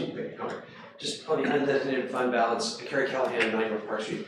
To the extent that 140,000 rooms and meals is an issue, I would urge you to take a look at your interest income assumptions, because I saw that you took the short-term interest from 100 to 200 year over year. The interest income on late tax payments stays flat at 65, so you may have a little scope there, but the 100 to 200, I think if you look at the balances that you maintain and therefore the implicit interest rate, you might have a little room. I mean, it's really been a dramatic move year over year. So you might have a little room there to make up some of We that. may be too conservative in our interest assumption. I think so. Good. Okay, thank you. Thank you. Thank you. Okay, so to the extent we can, there's the fund balances to be further reviewed at our next meeting. And I'll send out the sheet that I just updated a little bit here, but my guess is there'll be 1 or 2 more updates, but the overall, yeah, we'll send that out tonight. Good. And part of that for us more simple people, you're gonna show beginning balance, what went in, what's coming out. there's a lot of numbers in the sheet. I'm gonna work on making it a little maybe less busy next year, but at least we wanna get everything on this year. That's fine. Thank you. And what's the next one up? Why don't we do ARPA next? And so I will pull up what we have identified and just read that off quickly here. So we've got a couple different projects that are identified for ARPA usage. Some of these are in the budget already. 1 or 2 include some new funds, and then the parking fund I'm sort of treating somewhat separately. That's a big number there. So this is $50,000 for a phone system upgrade. And that's out of the general fund. $50,000 for electric vehicle chargers. That is out of parking. $50,000 for a townwide digitization project. That includes both some planned projects like Adobe Pro, e-signature, contract management, but also some new projects which would be helping to scan some documents and start a records management system for paper documents. $20,000 for outdoor dining, downtown placemaking. That is already in the budget. $15,000 for election supplies and technology, which mostly is for tablet devices for the supervisors of the checklist. $25,000 to replace some highly worn carpet at the R.W. Black Center. And $55,000 for a larger set of, this is mostly hardware technology upgrades. And the technology projects are all geared towards allowing more remote work and kind of like being able to be in and out of the office and not being a huge difference. It's something that was a bit of a struggle for Hanover during COVID, and that is something that that is very much the guidance that we've gotten from NHMA and others is anything that allows for resiliency. So in the face of other things like a COVID in the future, that makes it easier for municipal governments to continue operations more seamlessly. They really would like to give money towards those sorts of things. Okay. So what does all of that? So that plus $340,000 for parking, that comes out to $605,000. So what is that piece without the parking, please? That I'm gonna not try to do that in my head. 640 less 3.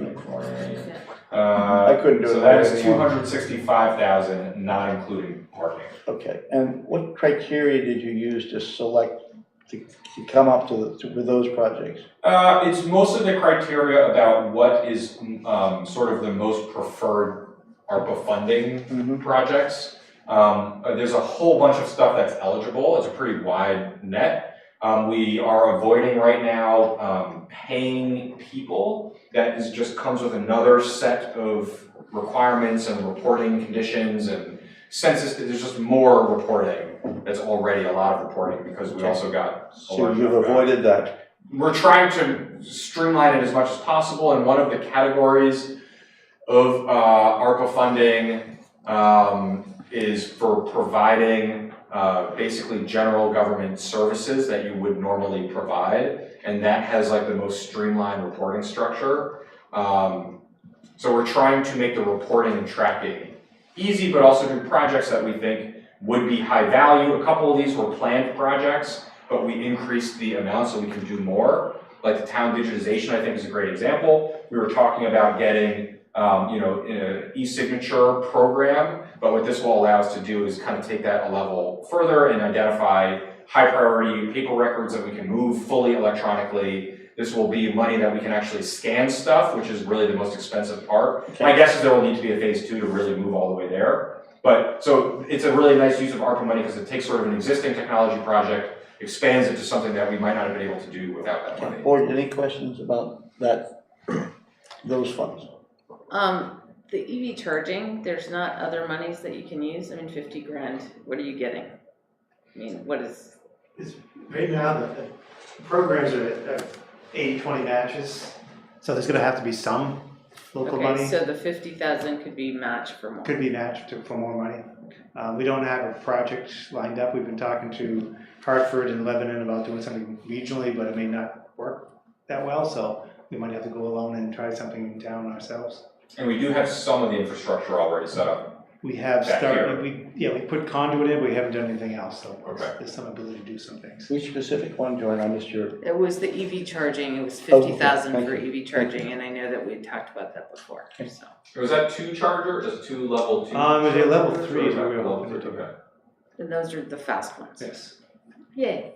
To be located in the town garage? Peter? No, to be out in the back parking lot. Yeah. Okay, We have some in the town garage. We have the level 2s in the town garage. Yeah. it's in the back town hall. Other questions about those funds? Okay. Then the next piece is whether we want to use ARPA. Is it about those 200,000+? We're trying to wrap up the 200,000+ before we talk about the use of ARPA for the parking garage. Okay. It's 265. Pardon? 265. 265, okay, so that's put to bed. Now we have the issue as to whether to use ARPA funding to bring the parking garage undesignated fund balance back to 0, correct? That's correct. Okay. And I know there's some discussion about that at the Finance Committee. Would you like to bring us up to speed on that, or somebody bring us up to speed on that? The issue is, based on what we know today, which you can't predict the future, but it looks like this year the parking revenue has climbed at a reasonable pace. We would project next year that it would go again up. So over 2-3 years, with revenue doing much better than historically, could we, I'll use the word ride it out for a little bit more and allocate, instead of 240 to the parking budget, which once it gets in there, that's it, it stays in parking, that could be allocated for other issues over the next year or so. That was kind of the discussion, I think. And then you get into, well, maybe just split the difference. Maybe instead of 340, make it, 200. You just start playing, swinging $100,000 to give you more flexibility on some other things, because the revenue source is going to continue to grow, and we'll get out of the hole.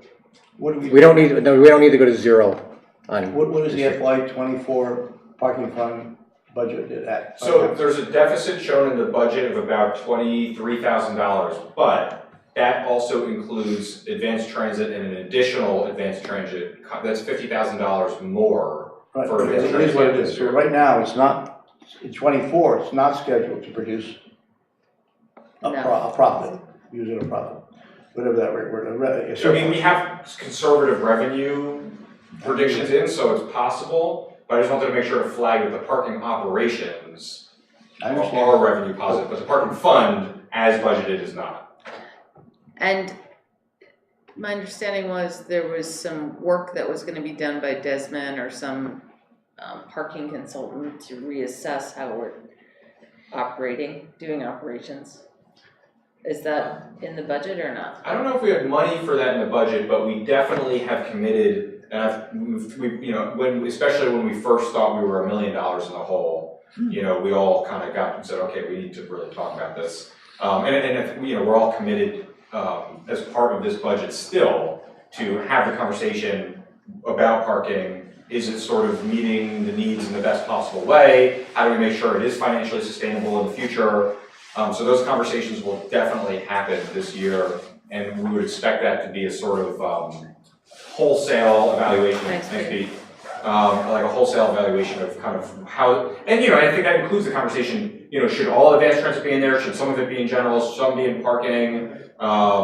We've had a few different ideas discussed in our, business group meeting about different ways, like, so, the even just like down to the holidays that we offer when we do free parking. I actually got a parking ticket in another town nearby here, and it was during the holidays, and if you go to a business during the holiday season, they can validate the ticket, and then you don't have to pay the ticket, or they take 50%. We discussed all these different ideas about ways to, just make sure that we're doing all that. So that's all queued up for this year, but I'm not sure if there was any money put aside for a consultant. There is, there's $12,500 for parking system consulting. Great.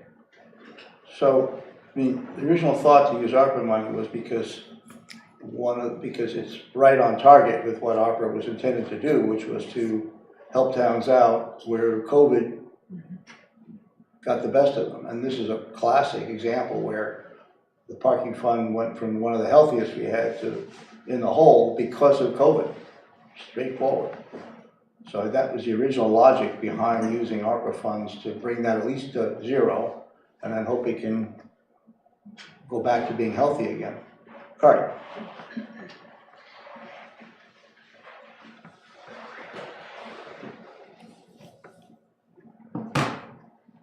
I guess just to amplify what Bill reported, but one of our thoughts was that for fiscal year 22, the year that we've already finished, that according to the MS schedules that we submitted, the income for the parking fund was like $213,000 more than expenses in 22.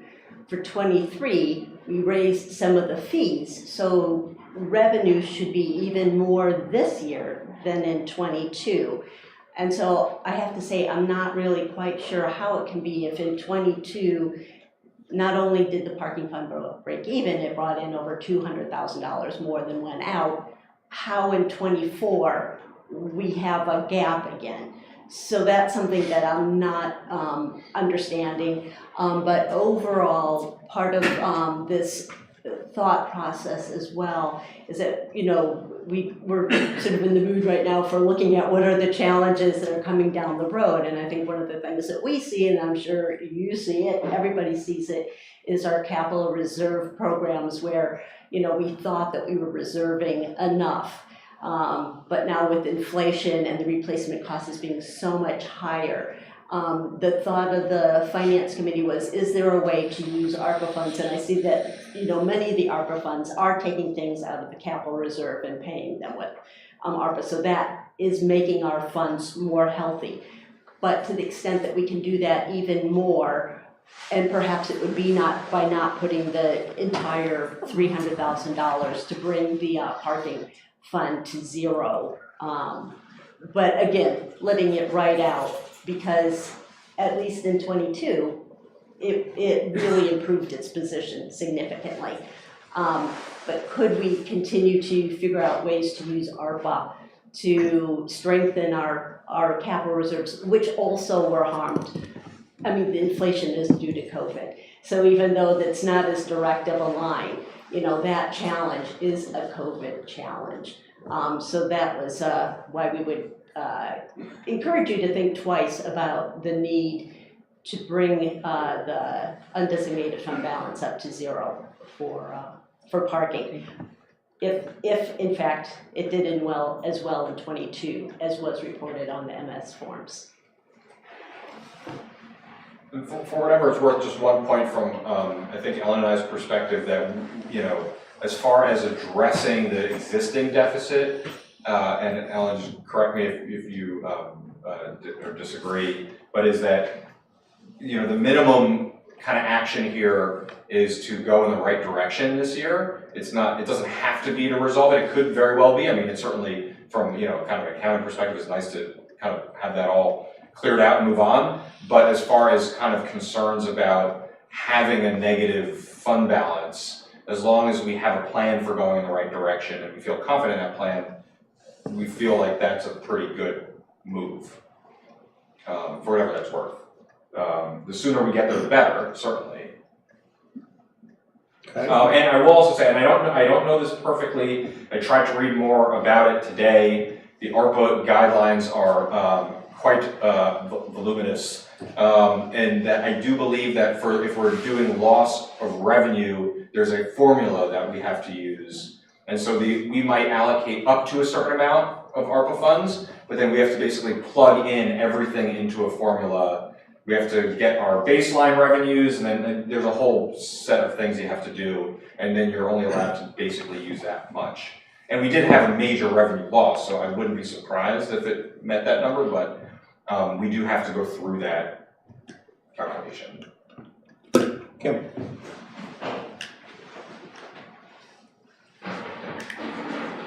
Hi, Kim Hartman, School Board Representative on the Hanover Finance Committee. I just wanted to clarify a little bit what Kari said, just to be extra clear. I'm sure you all know, but you know, ARPA funds ARPA funds can't be funded directly into reserve funds. That's kind of not what we're talking about.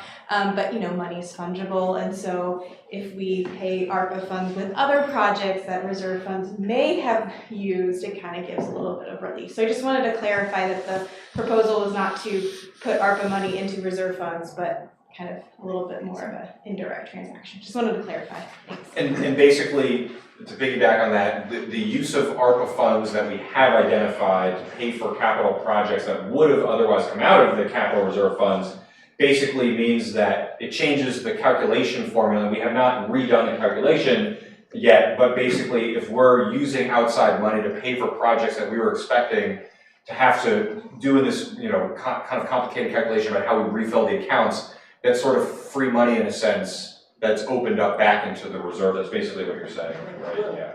We can go the one direction, we just can't go the other direction. Well, it's just that it opens up taxing capacity in one area so that you can, you know, use it in another area. Okay, so what I'm hearing is, we're really not sure what happened at FY22.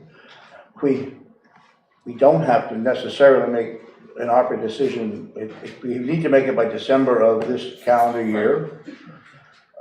Maybe some subtleties about how to use it, being able to use the ARPA fund relationship to the parking fund relative to building reserves, formulas.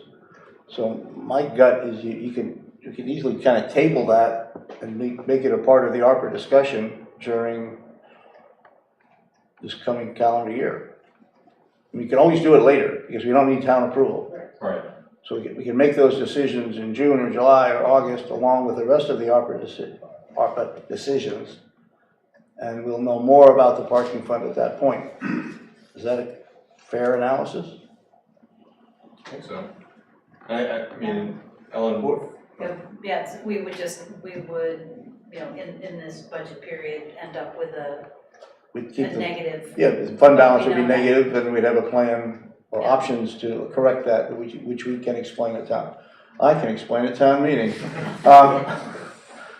Board, does that seem reasonable?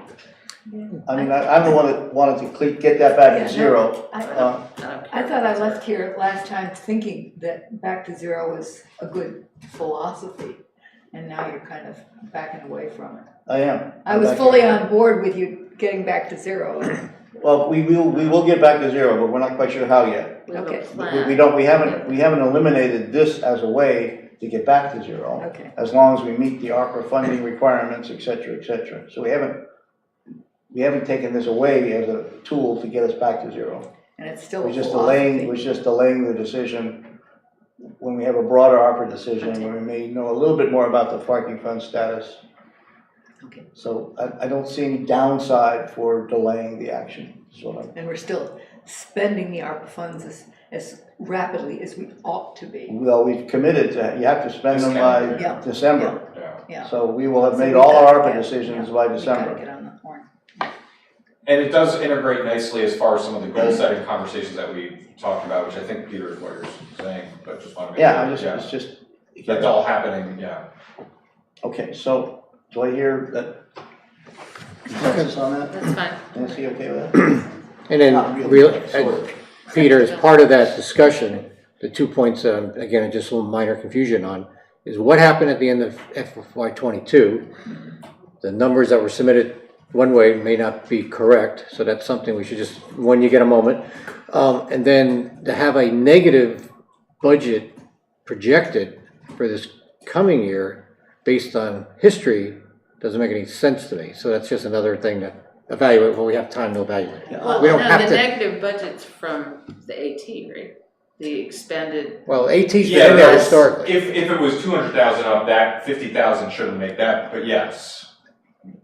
But I assume you did the parking fund budget, a sort of a zero-based budget, what you really think it was gonna be this year. Is that a fair assumption? You did a zero-based budget on the parking fund? Please, somewhat. Well, I think we. Somewhat. Some of the accounts, for sure, but I don't know. But we definitely got input from the parking team. Right. Took a look at, some opportunities, for some parking spaces that we're renting to the construction crews. You know, there's some That's- significant pieces. it's making some cash, It making some is. bank for the town. It is, so Yeah. that's, Quite significant. that's building up. So I will, Legal. I'll do a deeper dive on looking at the ins and outs of the parking fund. I think that I can come back with, you know, an explanation of I guess what's it's not a changing. tax-funded event anyway, correct? It's not, except to the extent that, at least my understanding from the auditors, is that with a negative fund balance, without a view of how we work our way out of that, it is kind of a debt to the A debt to be general paid, fund. yep. It's a debt to the, and if we can't prove that it's collectible, then it could be a liability I understand. to the taxpayers. But I think we can duck that bullet by knowing how to get out of the hole. Yeah. Okay, I'll come So- back with more information. okay, so let's check, you can check that one off as, put that can down the road a little bit. What's next? Ambulance fund. So we've got about a $74,000 deficit in the ambulance fund. A couple different ways in theory that we could close that. Unfortunately, my suggestion of just changing the amount that is transferred between ambulance and fire fund can't quite be that, it's loosey-goosey. Although I think this formula is in dire need of updating, it sounds like. And then also some of this might be moot, depending on the outcomes of conversations about moving ambulance and fire fund into the general fund. But so we've got $74,000 there. It is possible a small amount of that could be eaten away by a rate increase, but not the entire $74,000 amount, either on the per capita side or on the patient billing side. It's probably not going to end up to that level. We're looking at, one-time uses like ARPA funds to cover some of the equipment that's purchased at, for EMS activities. The premium pay is just complicated.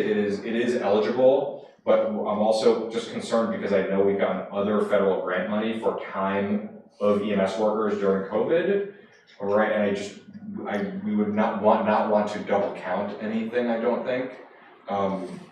So the salary side just might be a little Let's see, complicated. Why are we in deficit with the ambulance funds? Well, that's a good question. I mean, it's why pretty are we close. 74,000 under? I'm gonna jump Yeah, on yeah, this. sure, yeah. Marty, you gotta If come you wanna up. come up to Well, the, sure.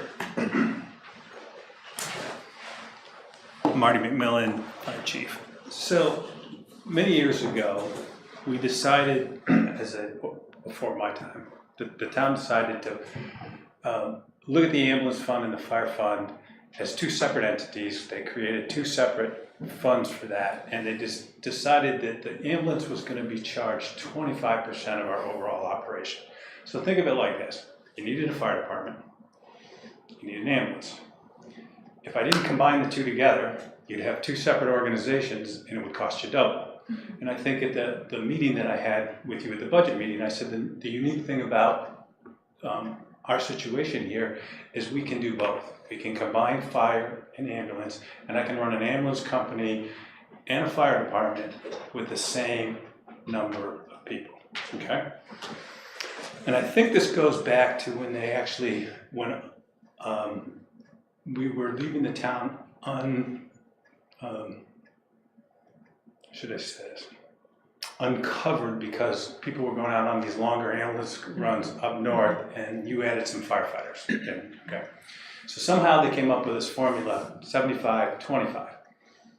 It could be 60-40 in this next Can you year. just start with that formula? I don't know if everybody's aware of the transfers between the funds. Just to So basically, describe we're what that taking is. 25%. Let me go back and just say, I generate on the ambulance side of the business. I get revenue from a couple of different ways, right? I bill the insurance companies. So the insurance company, when we go on a run, we bring in revenue. So I bring revenue from that. We bill Lyme, Norwich, and Hanover a per capita fee, okay, based on population. And then the other way we get some revenue is we take actual tax dollars. So tax dollars that come in under the fire department, right? And we take 25% of the costs of running the ambulance, and that gets moved over. And it's really convoluted, and there's nothing that I can find in any contractual reason why that number has to be 75-25. We also, this year, every 5 years, because we get Medicare and Medicaid payments, have to factor what our actual ambulance service really costs and submit that. And the idea is the federal government wants to set a rate, much the same way they do for doctors. They want to say, all right, if you're in an ambulance company, we want to figure out what your cost of doing business is. And a classic example is if I have an ambulance run that we use a paramedic on, and the charge is $1,100, that charge doesn't, so we charge that as kind of a basic charge, but we might only get paid $400 or $500.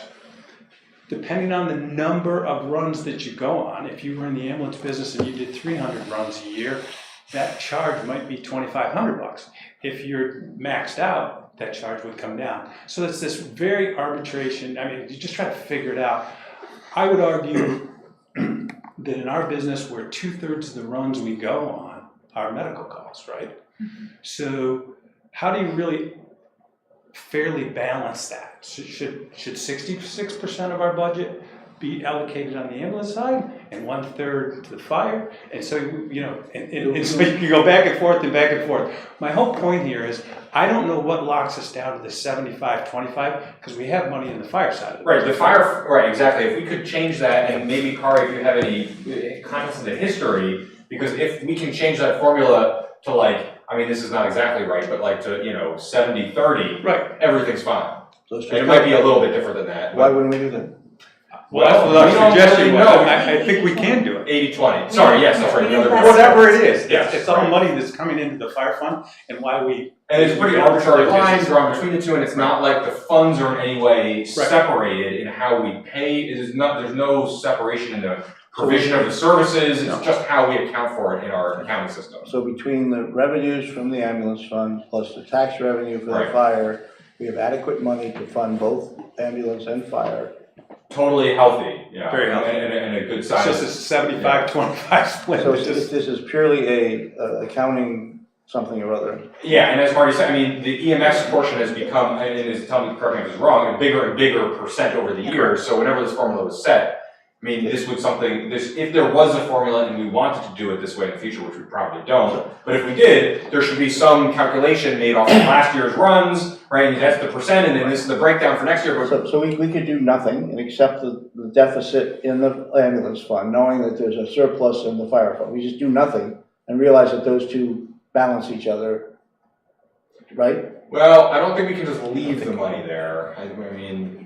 Well, we can, because we would zero out the undesignated fund balance in the ambulance. It's about $75,000. Well, that's true, right? You could clear out the fund balance. That is conveniently almost the exact same number that the deficit is. Okay, so we could do nothing. So we could do that. And do that, or we could change the formula, which would have the same math, I guess, I don't know, it sounds like the same math. All right, Al, thanks, Chief. Hello there. Hey, How are neighbor, you? how are you? So, yes, cardiasmus. So I think that the 25-75, that is just something that evolved over time. That Norwich seemed to think that made sense, Lyme did, and, and always before it worked out. So it's just precedence. And I know that in the past, we've heard from, past administrators that they were always very concerned about not passing on too great of increases to our partners in the neighboring towns, because we just didn't want them to start looking at other options, not that there are.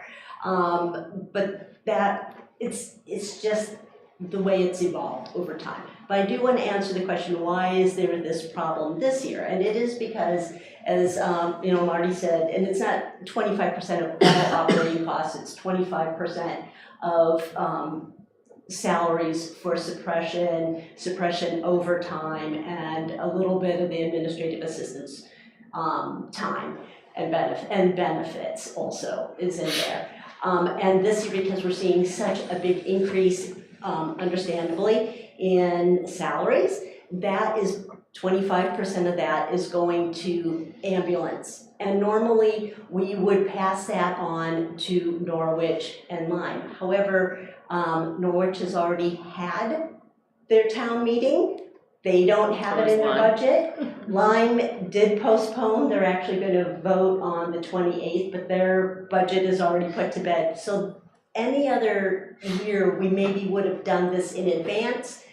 We would be getting more community contributions, and this year we can't because of our timing and their timing.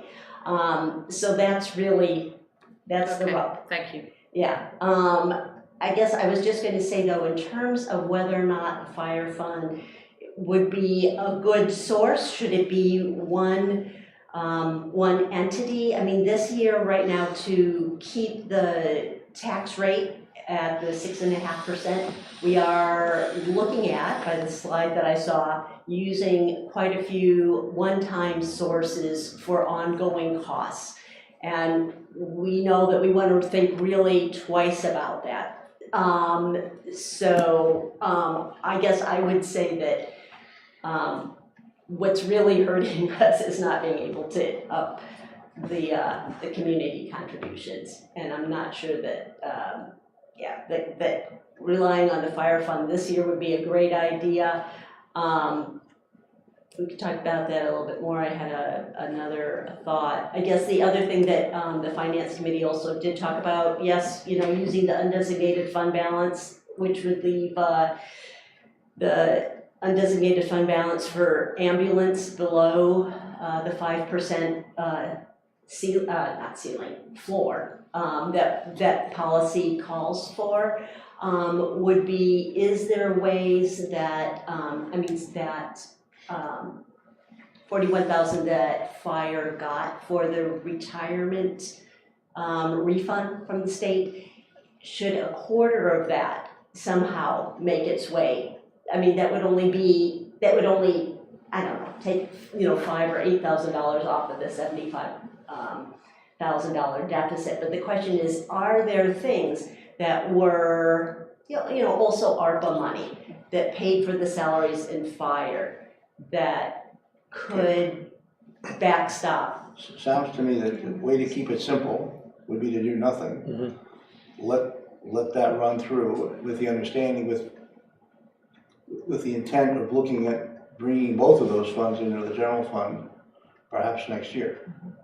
Yeah. And to a certain extent, it also gives us, if that doesn't happen, it gives us a chance to renegotiate the community contributions from the other towns, and which we would want to do, I Anyway. think, anyway. Right. anyway, This will be extra motivation. extra money. Yeah, and then the thing I think with those two communities is to talk to them sooner in their process than later. Like 1 week before town meeting, or what do you think? They both were. 2 weeks?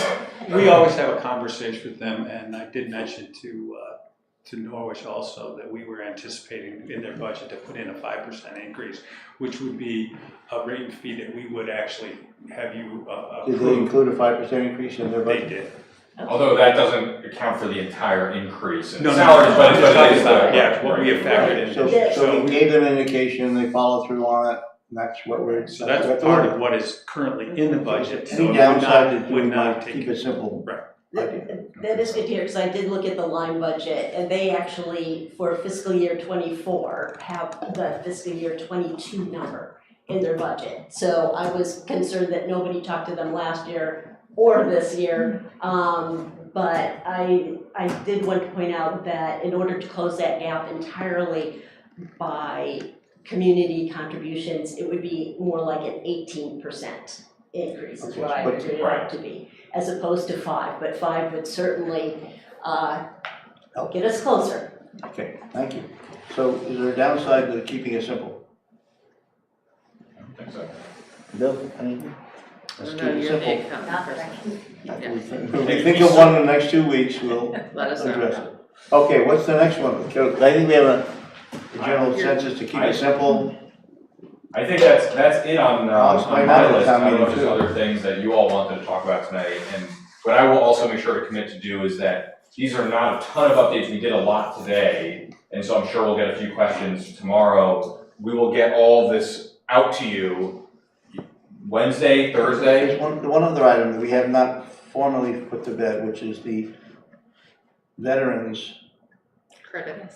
tax credit. And I would like to withdraw my suggestion that we even think about changing it. Let's just go to town meeting with what it's been and just roll with the punches, because I think we got enough on our plate to deal with without trying to have that. Next year. So what about that? But, so my suggestion is leave it at the 500 and roll it through. Is that okay? Yeah, Okay. we get a lot. Is there anything else hidden away? Corey, you got something hidden away for us?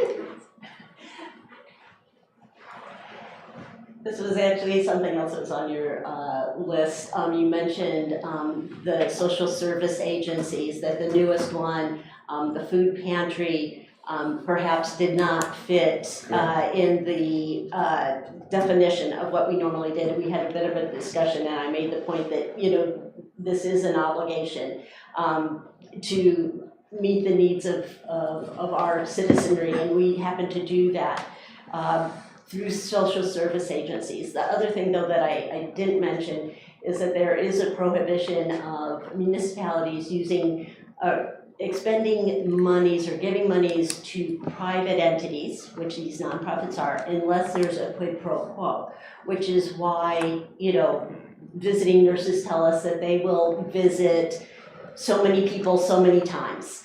And that's why we really should not give an amount additional to what Well, I they assume we had taken suggest. that off the list. Maybe I'm wrong. Oh, But I had proposed I someplace didn't- along the way I that did didn't- not qualify. Yeah. Okay, I am not sure the status of I that. did not see that it had been taken off the my list. God. So but I Yeah, wanted talked to about explain to people that in their application, there was no quid pro quo. Perhaps they did not understand exactly what you were looking for. No, I think So, they didn't qualify just on the very basic okay, policy we have, period. okay. But I just I don't wanted think to we say need to maybe there was elaborate something beyond that. between, but I did not see that it was removed. And Thank you. after looking at it, also had questions I about think it. it's in there. As wonderful as an So, effort as it is. Okay, so any other, Is it gone? no. It's still in there, so we'll. The next version, we can take that. If you don't wanna put something out on Wednesday and then do it again on Friday, that's okay. You can do it on Friday, cause. It will definitely be this week. Yeah. Yes, but we just want to get it to you as soon as we can, so. if you I have don't some think we time made to- any decisions tonight that really impact your 6.8.